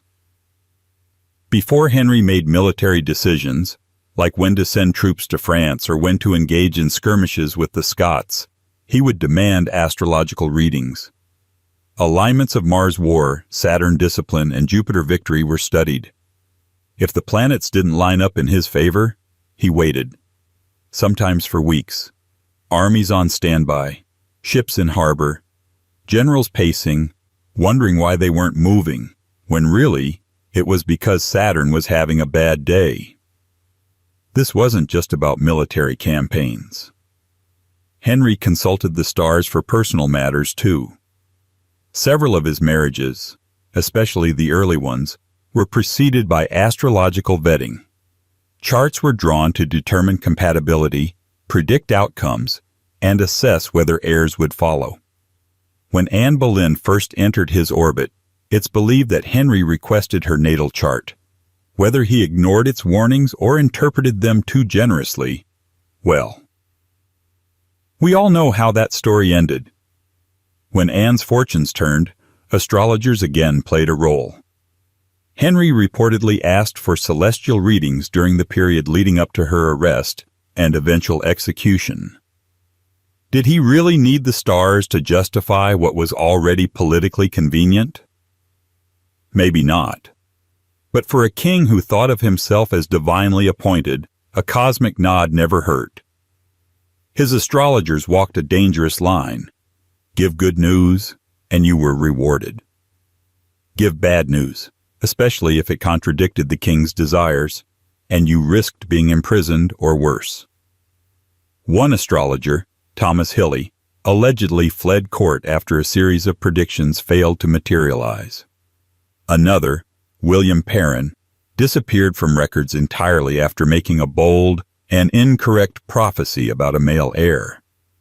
Henry also had an in-house alchemist, John Damien, who dabbled in both astrology and attempts to turn base metals into gold. Damien famously tried to prove his loyalty to the stars by constructing wings and jumping off the roof of Stirling Castle. He survived, barely. His dignity did not. Henry, however, was reportedly amused, and still kept him around. At times, his dependence on astrology bordered on the comedic. When England experienced a series of bad harvests, Henry blamed malefic conjunctions and demanded his astrologers write against the sky. It's unclear what that meant. Possibly prayers, possibly threatening letters to Mars. But under the humor was a serious belief. Henry saw himself as part of a cosmic order. A king among men, yes, but also a player in a divine theater where the stars whispered truths, warnings, and, ideally, endorsements of his next impulsive move. He may have ruled with force, but Henry never acted alone. At least not in his mind. The heavens were always consulted, and when they aligned, God help whoever was on the wrong side of them. And speaking of royalty who kept one foot in this world and the other halfway to the grave, let's turn now to a queen who kept her death shrouds on standby at all times. Because you never know when the end might come, and style apparently doesn't stop at the coffin. 23. Mary, Queen of Scots. Some monarchs prepare for war. Others prepare for coronations. Mary, Queen of Scots, prepared for her own funeral, repeatedly, obsessively, almost artistically. While most royals of her era carefully avoided the topic of death, at least publicly, Mary embraced it like an old friend who might drop by unannounced. Her strange, unwavering habit? She kept custom-made death shrouds ready at all times. Not just one, several. Stitched, perfumed, folded, and stored within reach, she had her burial clothes laid out long before anyone had sharpened the axe. And no, this wasn't a ceremonial tradition. It was personal. Mary designed them herself, chose the fabrics, directed the embroidery, selected the colors, white, traditionally associated with mourning in France, where she was once queen. The shrouds weren't generic funeral garb, they were tailored gowns of mortality, and her attendants were expected to maintain them with the same reverence they gave to her coronation robes or royal jewels. From her time as a young widow in France to her long years of captivity in England, Mary carried the weight of death with her everywhere. And not in an abstract, poetic sense. She expected it. She planned for it. She rehearsed it. Why? Perhaps because death had always shadowed her life. She became Queen of Scotland when she was just 6 days old. By 18, she was a widow. By her mid-20s, she had survived rebellions, imprisonment, accusations of murder, and a forced abdication. She was exiled from her homeland, separated from her son, and kept under near constant surveillance by her cousin, Elizabeth I. At every stage, someone wanted her dead, and she knew it. In a letter from captivity, Mary once wrote, "Let my enemies find me dressed as I lived, prepared." That wasn't melodrama. That was strategy. The presence of her shrouds became part of daily life in her household. Servants dusted them. Ladies-in-waiting aired them. One maid recounted how Mary would occasionally examine the folds, checking for decay or damage, murmuring prayers as she did. And then, just as calmly, she would order them refolded and returned to their cabinet, beside her prayer books and letters. This morbid readiness unsettled many who served her. Some begged her to stop. Others tried to hide the garments. But Mary insisted. She claimed it was a queen's duty to meet fate not only with grace, but with intention. And when rumors of her impending execution intensified, she added more details. Which jewelry should accompany her? Which prayer should be spoken? Which fabric should line the casket? In a strange way, the shrouds became her power. If she couldn't control her freedom, or her legacy, or the army scheming against her, then at least she could control her ending. Even in captivity, she crafted the final image the world would see. Not as a prisoner, not as a victim. As a queen, dressed for the end with absolute clarity. And when that day finally arrived, after 19 years in English custody, Mary wore red, the color of Catholic martyrdom, instead of her usual white. Her execution was brutal, but her composure was unshakable. She arranged her hair. She brought her own crucifix. And according to several witnesses, she reminded her attendants not to forget the shroud. It's tempting to read this as performative. But for Mary, it wasn't a performance. It was a long-awaited cue. And from a queen who dressed for death daily, we now cross into the life of a boy king who surrounded himself not with courtiers or generals, but with charms, talismans, and whispered protections against betrayal. Because when you're crowned too young to understand politics, you put your trust in magic instead. 24. King Edward VI. Most kings inherit advisors, armies, and enemies. Edward VI inherited all of the above, plus the full weight of a collapsing religious order, a dying father's unfinished legacy, and a crown that sat too heavily on a 12-year-old head. So it's no wonder that in the absence of experience, what the young king reached for was magic. Or, at the very least, its early modern equivalent. Talismans, protective charms, and an entire chamber filled with so-called spiritual safeguards. From the outside, Edward VI's reign looked like a textbook case of regency rule.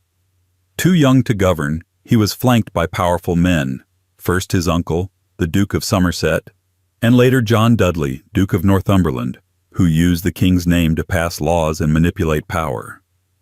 But beneath the politics, in the quiet halls of his personal chambers, Edward created a space all his own.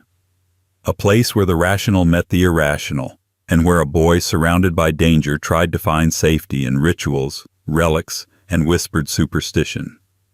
Reports from his inner household suggest that Edward's private rooms were filled with objects intended to protect him from betrayal, sickness, and the supernatural.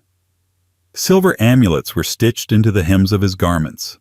Iron charms, said to ward off malevolent spirits, were hidden under his mattress. He wore a small leather pouch around his neck, containing herbs and inscriptions believed to shield him from poison, envy, and sudden death. These weren't the whimsical superstitions of a child. They were organized, cataloged, systematic. Edward had entire cabinets dedicated to different types of talismans, categorized by purpose: protection against lies, protection against fever, protection against heartbreak. He had engraved coins, lucky animal bones, crystals soaked in moonlight, and miniature scrolls of scripture sealed in beeswax. Some were gifts from well-meaning courtiers. Others were likely acquired in secret, passed along by servants or traveling mystics who knew how to exploit fear in royal households. Even more intriguing was his fascination with angelic symbols. Influenced perhaps by the rising popularity of mystic scholars like John Dee, who would later advise his sister Elizabeth I, Edward allegedly kept angelic sigils in his private prayer book. These weren't traditional Christian icons, but strange geometric shapes said to offer divine protection. He would trace them with his fingers before bed. Some nights he asked for them to be drawn in chalk beneath his windowsill. The paradox is striking. Edward VI, The boy king, raised on Protestant rationalism, overseen by a court obsessed with purging superstition and Catholic ritual, spent his private hours surrounded by objects that had far more in common with medieval folk magic than Reformation theology. In public, he was the young reformer. In private, he was afraid. And why wouldn't he be? He watched those around him fall, uncle after uncle, advisor after advisor, friend after friend, brought down by treason, disease, or the casual cruelty of Tudor politics. He was told he was the head of the Church of England, and yet he was powerless to choose his own bedtimes. He was the most powerful child in England, and simultaneously its most fragile. When his health began to fail in 1552, those around him doubled down on prayer. Edward, meanwhile, returned to his charms.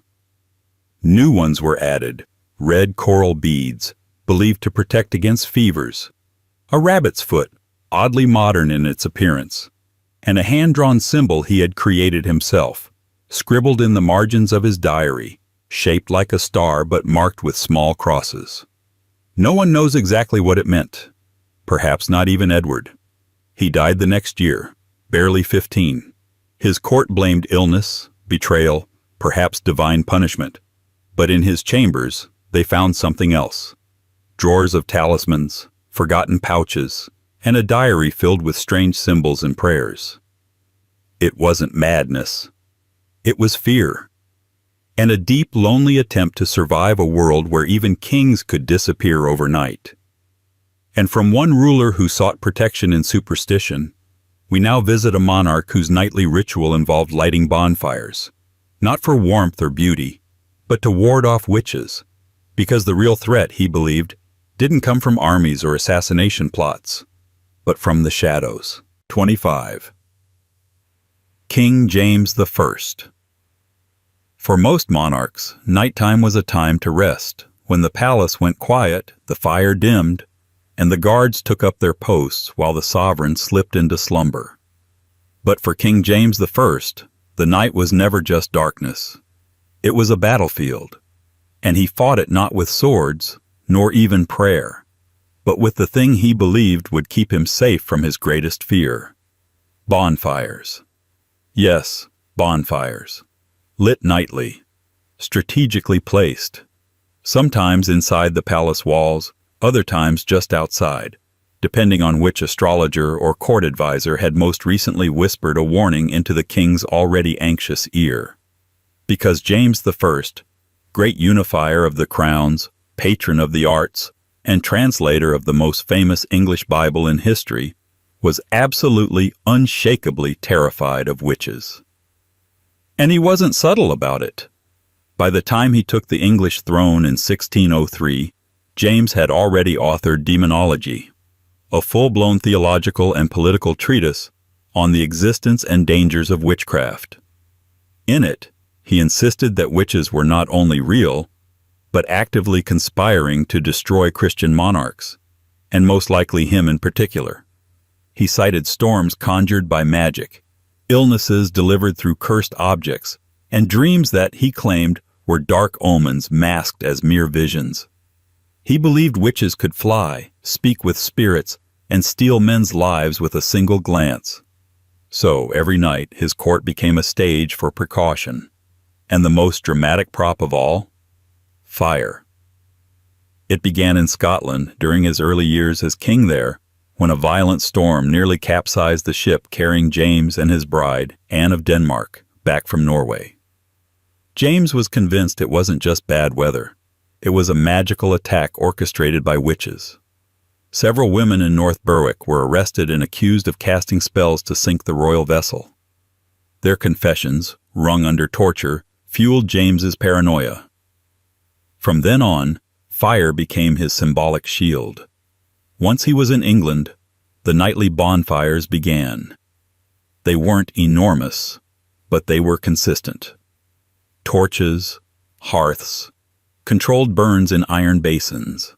Some were placed at palace entrances, others near the king's chambers. In one documented case, a small fire was kept burning in a hallway all night long to warm the air and ward off enchantment. a courtier wrote. Servants were given strict instructions to keep flames lit, especially during witching hours near midnight. And James didn't just rely on open flame. He carried protective charms, avoided certain woods, refused to sleep in rooms with exposed beams, which he believed gave witches a place to perch. His bed linens were occasionally doused with herbal infusions, and a personal guard was assigned the quiet task of checking for hex marks, symbols scratched into doors, furniture, or mirrors. All of this stemmed from a singular belief, that as a king he was a target, not just politically but cosmically. He saw himself as a divine ruler, and therefore the enemy of all that was dark and unnatural. And while his obsession with witches might sound like a medieval holdover, it was very much part of the modern politics of his time. Witch trials were ramping up across Europe. The English public feared sorcery. James wasn't out of step. He was, in many ways, leading the charge. His fear also served a political purpose. By identifying an enemy that was unseen, unknowable, and everywhere, he consolidated his own power as a man of divine insight. Only he could interpret the signs. Only he could name the threat. And only he knew that fire was the answer. Ironically, this man who feared being watched by spirits ruled over a court that was constantly watching him, taking mental notes as their monarch ordered another brazier filled and another witch-hunting pamphlet printed. And from a king who feared spectral threats so much he lit the night ablaze, we now turn to one who kept the memory of the executed close, not metaphorically but physically. Because when your friends are gone, what better way to keep them near than as sacred relics, tucked away for prayer. 26. King Charles I. Some monarchs build monuments to their fallen allies. Some commission paintings. Some name buildings or ships in their honor. King Charles I? He kept their mementos. And not just in his mind or in a diary, but quite literally. He preserved personal items belonging to his executed friends and treated them like sacred relics. Welcome to one of the most quietly unnerving habits in royal history. Charles I kept objects that had belonged to men who were publicly beheaded, sometimes by his own regime, sometimes by political enemies, and he would pray to them, as if these were not simply artifacts, but saints' remains. To understand the full weight of this, you have to understand Charles himself, a man defined by his contradictions. He was refined, deeply religious, politically rigid, and almost pathologically loyal to certain people. He was a king who believed in absolute monarchy, but also absolute martyrdom. And so, when those closest to him fell to the axe, he did not cast them out of memory. He elevated them. Thomas Wentworth, Earl of Strafford, was one of the first. Strafford had been Charles's most trusted advisor, a man he defended publicly, even as the Parliament demanded his execution. Under pressure, Charles reluctantly signed his death warrant, an act that tormented him for the rest of his life. According to court accounts, Charles kept several of Strafford's personal effects, letters, a ring, and even his gloves. These items were not stored in some dusty drawer. They were kept close, sometimes on his desk, sometimes in his coat. And during private prayer, Charles would reportedly lay them before him and weep. Another example, William Laud, the Archbishop of Canterbury, another close ally executed during the turbulence of the English Civil War. After Laud's death, Charles requested some of his belongings be returned to the royal household. He preserved Laud's annotated Bible and reportedly had a small ivory cross made from wood found near the site of Laud's imprisonment. Again, these were not political tokens. They were objects of personal veneration. Some historians have dismissed this behavior as simple grief. Others interpret it as political theater. But those who knew Charles, especially those who served him during his imprisonment, described it differently. They said he spoke to these relics, not as mad hallucinations or elaborate rituals, but as part of his daily devotions. He would refer to the dead as the faithful, and their items as witnesses to the truth. In Charles's mind, these were not just fallen men, They were martyrs. And in a strange twist of fate, he too would eventually become one. After his trial and execution in 1649, his supporters referred to him as King Charles the Martyr. A church was named after him.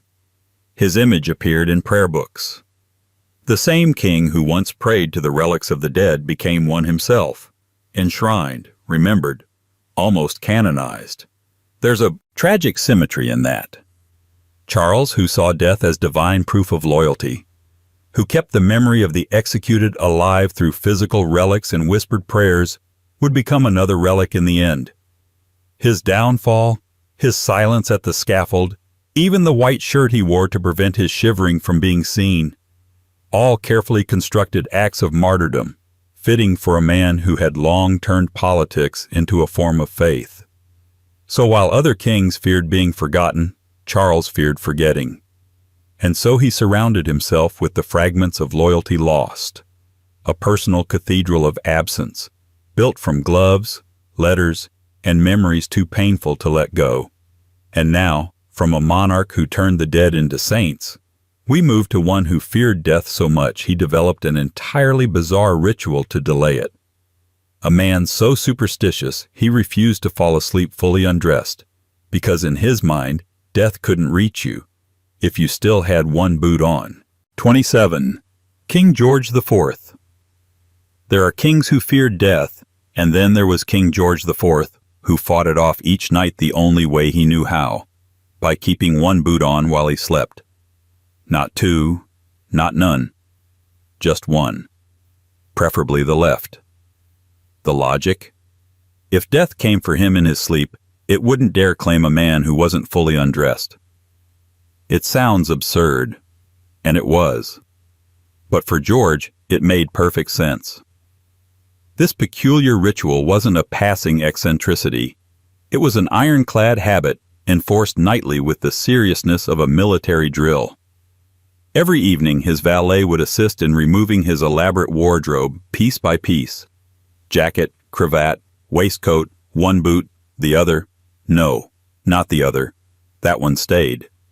The boot remained on, tightly fastened, resting against fine silk sheets, a lone piece of leathered defiance against mortality. Some courtiers believed it was superstition. Others chalked it up to vanity. But George insisted that sleeping with one boot on would confuse death, as if the Grim Reaper arrived only for those fully at rest, properly laid out, decent and symmetrical. If he kept one boot on, George reasoned, he was not technically asleep, and thus not technically available for collection. He wasn't joking. Night after night he would lie in bed, bloated from his usual 12-course meal, wearing an embroidered dressing gown on top, and a riding boot below. It became part of palace routine. Servants whispered about it in the halls. Visitors sometimes caught glimpses of it through half-open doors and had to pretend it wasn't the strangest thing they'd ever seen. Foreign dignitaries were warned not to ask. One French ambassador who did so was met with a curt, "His Majesty is at perpetual readiness," which clarified nothing. But like many of George IV's quirks, this one was inseparable from the rest of his complicated persona. By the time he ascended the throne, George was already a man in physical decline.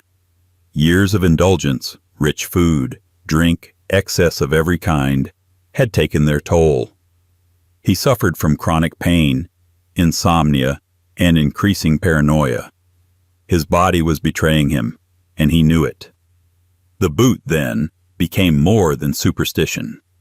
It was ritualized denial, a nightly refusal to surrender. As long as the boot stayed on, so did he. This wasn't his only attempt at holding off the inevitable. George surrounded himself with life-lengthening potions, tonics, and physicians, some reputable, others less so. He once paid a fortune for a French elixir said to rejuvenate the royal humors, which was essentially flavored brandy. He ordered his bedstead redesigned with hidden compartments for medicine, and had special breathing pillows crafted to ward off nightmares. But nothing matched the symbolic power of that single boot. And make no mistake, it had to be a riding boot. Not a slipper, not a house shoe. He believed that if he were called upon to defend his throne or face death, he should be partially dressed for battle. There's something comically tragic about that image. A man so consumed by fears of irrelevance and decay that he armored himself with half an outfit. The irony? George was a king who avoided war, dodged confrontation, and preferred luxurious dinners to duels.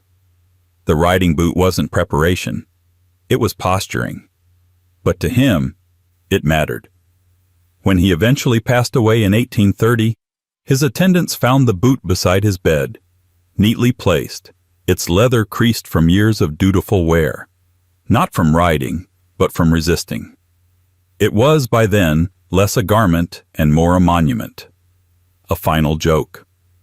A relic of a monarch who hoped he could outwit death by simply never being fully asleep.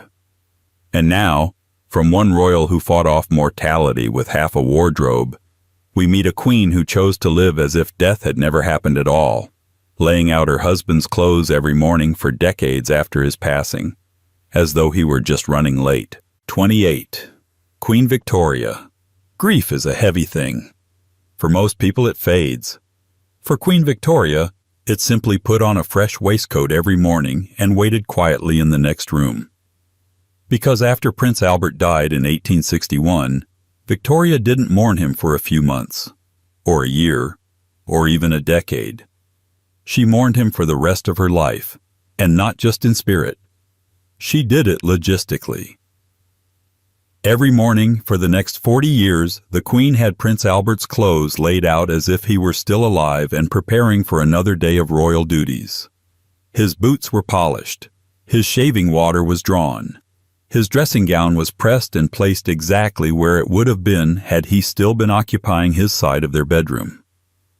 This was not a symbolic act carried out once or twice for show.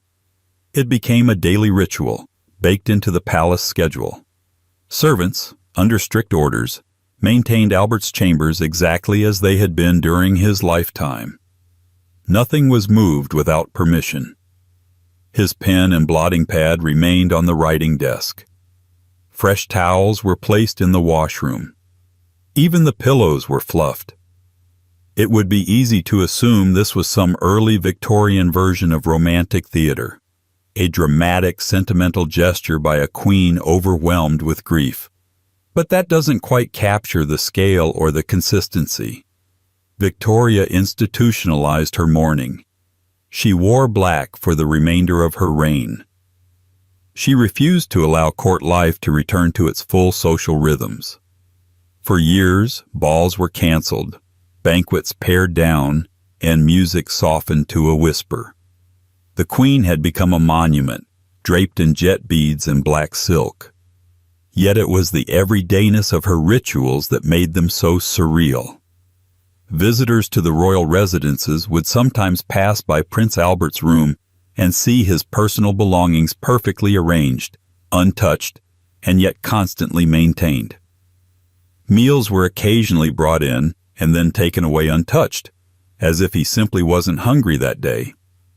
One chambermaid noted that dusting around Albert's books was like dusting around a ghost.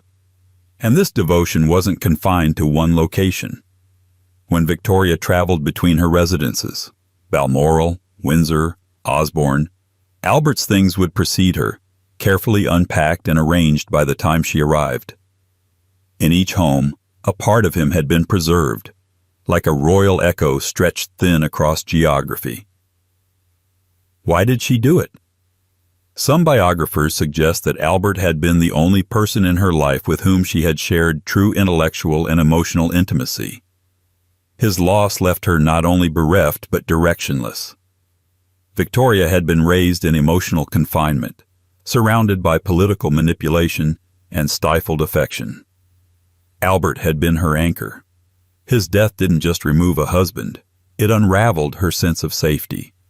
But rather than let go, she did something profoundly human. She kept pretending, not in madness but in order. By maintaining his routines, she maintained her own.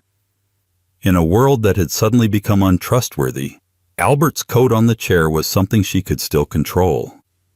This ritual transformed her grief into legacy. Entire generations of royal children grew up in palaces where the dead were not buried, but accommodated. Victoria made mourning fashionable, institutional, and curiously domestic. She didn't just carry loss, she curated it.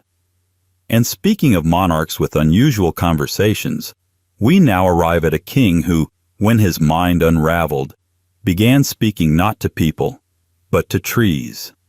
Trees he believed were foreign kings, diplomats, and maybe even better company than Parliament ever was. 29. King George III. Long before history painted him as the mad king who lost America, King George III was already holding conversations with foreign leaders. The only twist? Those leaders were trees. Not metaphors for people, not code names. Actual trees. Bark, leaves, branches, and, in the king's unraveling mind, crowns. It's a moment of royal eccentricity that teeters on the edge of tragedy and absurdity. But as with most peculiar royal behaviors, there's a strange kind of logic to it. One rooted in George's relentless sense of duty, his slipping grip on reality, and his need to make order from the chaos brewing inside his own mind. By the early 1800s, George III's mental health was deteriorating rapidly. The exact cause is still debated: porphyria, bipolar disorder, or a combination of psychological and physical conditions. But what's certain is that the man who had once been the embodiment of royal decorum began seeing the world very differently. And when his mind drifted, he didn't lose his sense of kingship. He just reassigned the titles to oaks, elms, and sycamores. Multiple records from Windsor and Kew Gardens tell us that George would walk through the royal grounds for hours, speaking in full courtly tones to individual trees. He would bow, wait for responses, and deliver entire diplomatic monologues. One moment he'd address a weeping willow as the King of Prussia. The next, he'd reprimand a stubborn chestnut for failing to uphold an imaginary treaty. Servants watched, horrified and bewildered. Some wept. Others just let him speak. What's remarkable is how detailed the conversations were. George didn't babble. He made sense, just not here. He spoke in policy terms, discussed matters of foreign diplomacy, and referenced real historical events. He'd recall treaties and alliances, express concern over war debts, and even deliver polite greetings on behalf of Queen Beech, a nickname he gave to one of the taller trees on the southern lawn. To some observers, it was delusion. To others, it was the mind of a monarch trying to hold on to power in the only way he still could, through simulation. Trees, after all, can't argue. They don't betray. They don't draft declarations of independence. In his more lucid moments, George reportedly showed flashes of awareness, shame, even. But during his worst episodes, the trees were his allies, his audience, and his adversaries. The entire political theater of Europe transplanted into the royal gardens. And as the crown slowly slipped from his control, these arboreal councils became the only ones he could command. Which brings us, not far away, to another monarch who also found comfort in silence, but not in trees. Instead, in the absence of speech itself. Because the next king on our list didn't talk to trees. He didn't talk to anyone at all. 30. King Henry VI. If George III ruled through manic monologues and woodland diplomacy, King Henry VI ruled through silence. A silence so deep, so prolonged, and so unnerving that his own court sometimes believed he'd simply ceased to be present at all. Henry VI was not a man of action, nor was he a man of words. In fact, he was often not a man of anything, except stillness. He is perhaps the only English monarch who could sit for days on end, in total silence, staring at a fixed point on the wall, unmoving, unblinking, and unbothered by the world collapsing around him. Historians today would likely diagnose him with catatonic schizophrenia or severe depressive illness. But in the 15th century, it was simply called divine vacancy. Some thought he was touched by God. Others suspected madness. But either way, Henry's silence became a defining feature of his reign. This wasn't garden variety introversion. It was an institutional crisis. Courtiers didn't know whether to proceed with royal matters. Diplomats received no answers. Wars brewed while the king sat, motionless, voiceless, unreachable. At one point, during a particularly extended episode, his wife, Queen Margaret of Anjou, gave birth to their son. Henry reportedly showed no reaction, no joy, no inquiry. He simply stared ahead, as though the birth of an heir had occurred in another dimension. It wasn't until 17 months later that he acknowledged the boy at all. That is not a typo. 17 months. And still, despite these long silences, Henry was kept on the throne, partly because the alternative, open war between rival factions, was worse, and partly because some in the court believed his stillness was a form of saintliness. He was holy, they said, not of this world. And perhaps in some way he wasn't. He preferred monasteries to councils, psalms to policy. He reportedly cried when animals were hurt. He refused to speak ill of anyone, even those trying to depose him. One chronicler noted that his words, when they came, were soft as rain and just as rare.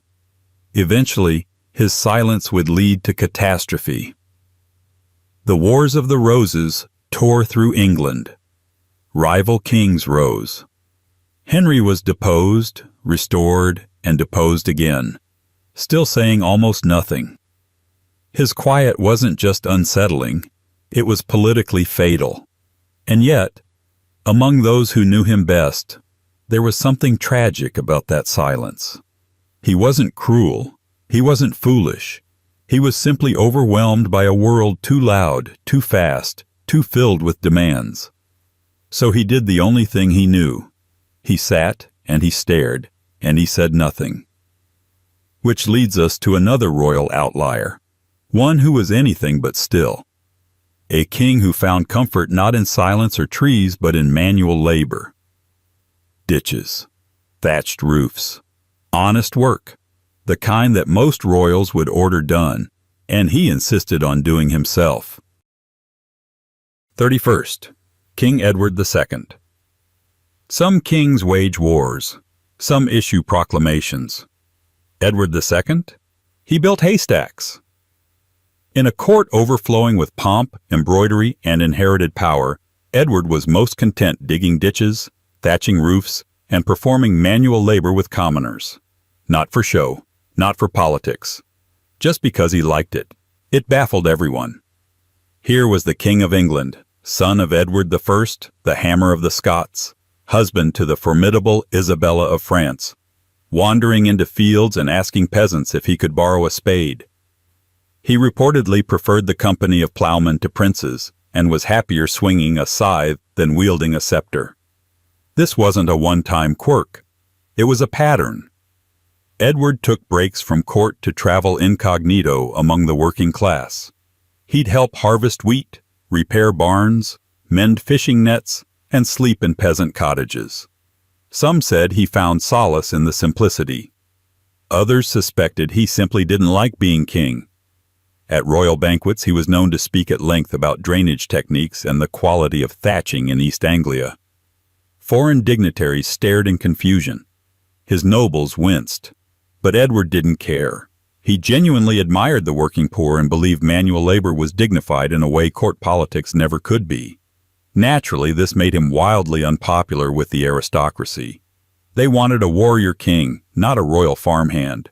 His interests were considered eccentric at best, humiliating at worst. And when combined with his controversial friendships, political missteps, and military failures, it gave his enemies all the ammunition they needed. He was eventually deposed by his wife and her lover, a drama worthy of its own soap opera, and replaced by his son. But even in his fall, there's something oddly noble about Edward II.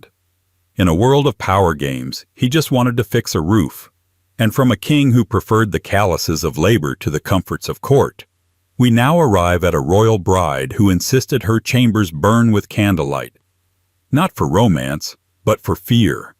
A fear of darkness so deep she surrounded herself with dozens of flames, even as she slept. 32. Charles VI of France's daughter, Isabeau of Bavaria. Her name was Isabeau of Bavaria, though history often refers to her more vaguely as the French princess who married into England and brought with her not just noble blood, but a deeply peculiar fear that transformed her sleeping quarters into a scene straight out of a cathedral.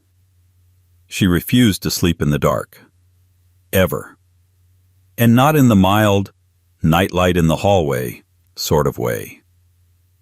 Isabeau insisted on being surrounded by dozens of candles, lit, maintained, replaced, burning in a full circle around her bed, night after night.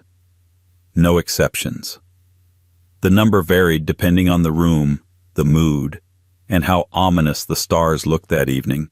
Sometimes it was 12, sometimes 20. In at least one account, there were over 40 candles flickering as she slept, melting down into misshapen towers of wax, while a drowsy servant stood by with extra tapers, just in case. Her maids complained of smoke, the chamber smelled of hot beeswax and scorched linen, and the heat, especially during summer months, was reportedly nearly suffocating. Still, the candles stayed. Why? Isabeau claimed the darkness was not simply unsettling, it was dangerous. She believed shadows could become inhabited, that in darkness things moved. Not animals, not burglars, things with no name. This wasn't idle superstition. Her father, Charles VI of France, famously suffered from what modern historians believe was severe psychosis. He once believed he was made of glass and would shatter if touched. Growing up in that environment, watching the King of France unravel into delusion and fear, left its mark on young Isabeau. When she married into the English court, she brought her habits with her. And while England was no stranger to superstition, Isabeau's nighttime rituals struck her hosts as extreme. Each night, before she lay down to sleep, she would inspect the positioning of the candles herself. If even one flame flickered too low or one corner of the room remained dim, she'd demand the entire process start again. Some claimed she recited private prayers, not from a standard Bible, but from a handwritten book of personal invocations, annotated with astrological symbols and lunar phases. And once she slept, if sleep is what you'd call it, she slept stiffly, arms folded or clasped, as if posing for her own tomb effigy. A maid once whispered that the queen never seemed to truly sleep at all, only close her eyes for brief spells, then wake in a sweat, eyes darting to the corners. Eventually, her servants adapted. Her candlelit sleeping chambers became a fixture of court gossip. Foreign envoys were advised not to mention the fire hazard. And the Royal Fire Brigade, which, yes, existed in some rudimentary form, was quietly informed of Her Highness's illumination requirements. But it didn't end with her. Some say her daughters adopted versions of the same ritual. And even after her death, for several weeks, the candles were still lit, as if the fear she'd kindled hadn't left the room. From a queen who feared the night so deeply she burned it away, we move now to a king who had a different sort of obsession with darkness. Not with avoiding it, but with writing against it, condemning it, sniffing it. A monarch who hated tobacco with every inch of his royal pen, and yet still kept it close enough to inhale. 33. James VI, or the First. If contradictions were currency, James VI of Scotland, later James I of England, would have bankrupted every treasury in Europe. He was the monarch who wrote a passionate, fiery treatise against tobacco, condemning it as loathsome to the eye, hateful to the nose, harmful to the brain, and dangerous to the lungs. And then, he kept it in his own chambers. Let's be clear. A counterblast to tobacco wasn't a casual remark. It was a full, polemical pamphlet published in 1604, in which the king laid waste to the rising popularity of smoking. He called it a custom loathsome to the eye, accused it of corrupting English manners, and even tied it to moral decay. He described the act of inhaling smoke as barbarous and befitting only the savage. And yet, behind the scenes, James kept a small wooden box of tobacco leaves tucked away in his private quarters. Not to smoke, to sniff. He claimed it helped clear his sinuses. Others noted he would sniff the tobacco as he paced, particularly before tense meetings. Some believed he even crushed it into sachets to keep in his robes. Tobacco, in his view, was a curse on society, but a useful stimulant if administered in strictly non-pleasurable doses. It wasn't just a personal contradiction. It was policy-level irony. While James raged against tobacco in print, his government quietly licensed its import and profited handsomely from the trade. Colonial expansion in Virginia, named after Elizabeth I, depended heavily on tobacco crops, and James, ever the pragmatic idealist, allowed the hypocrisy to stand, so long as it lined the crown's coffers. But his hatred for the act of smoking remained genuine. He was repulsed by the image of courtiers puffing away during banquets. He banned it from his presence. A Spanish ambassador once lit a pipe during a private audience and was told to extinguish his barbarity or be extinguished himself. Despite his rhetoric, tobacco became a nervous fixation. When he was anxious, he sniffed. When he was tired, he sniffed. Some said he sniffed so often that his handkerchiefs were permanently stained with brown powder. There were rumors, unverified but persistent, that he even commissioned a perfumer to create a scent that would mask the stink of dried tobacco while still giving him the sensory satisfaction. The contradiction never resolved. Even on his deathbed, it said he kept a sachet of ground tobacco nearby, the king who cursed the pipe but courted the leaf.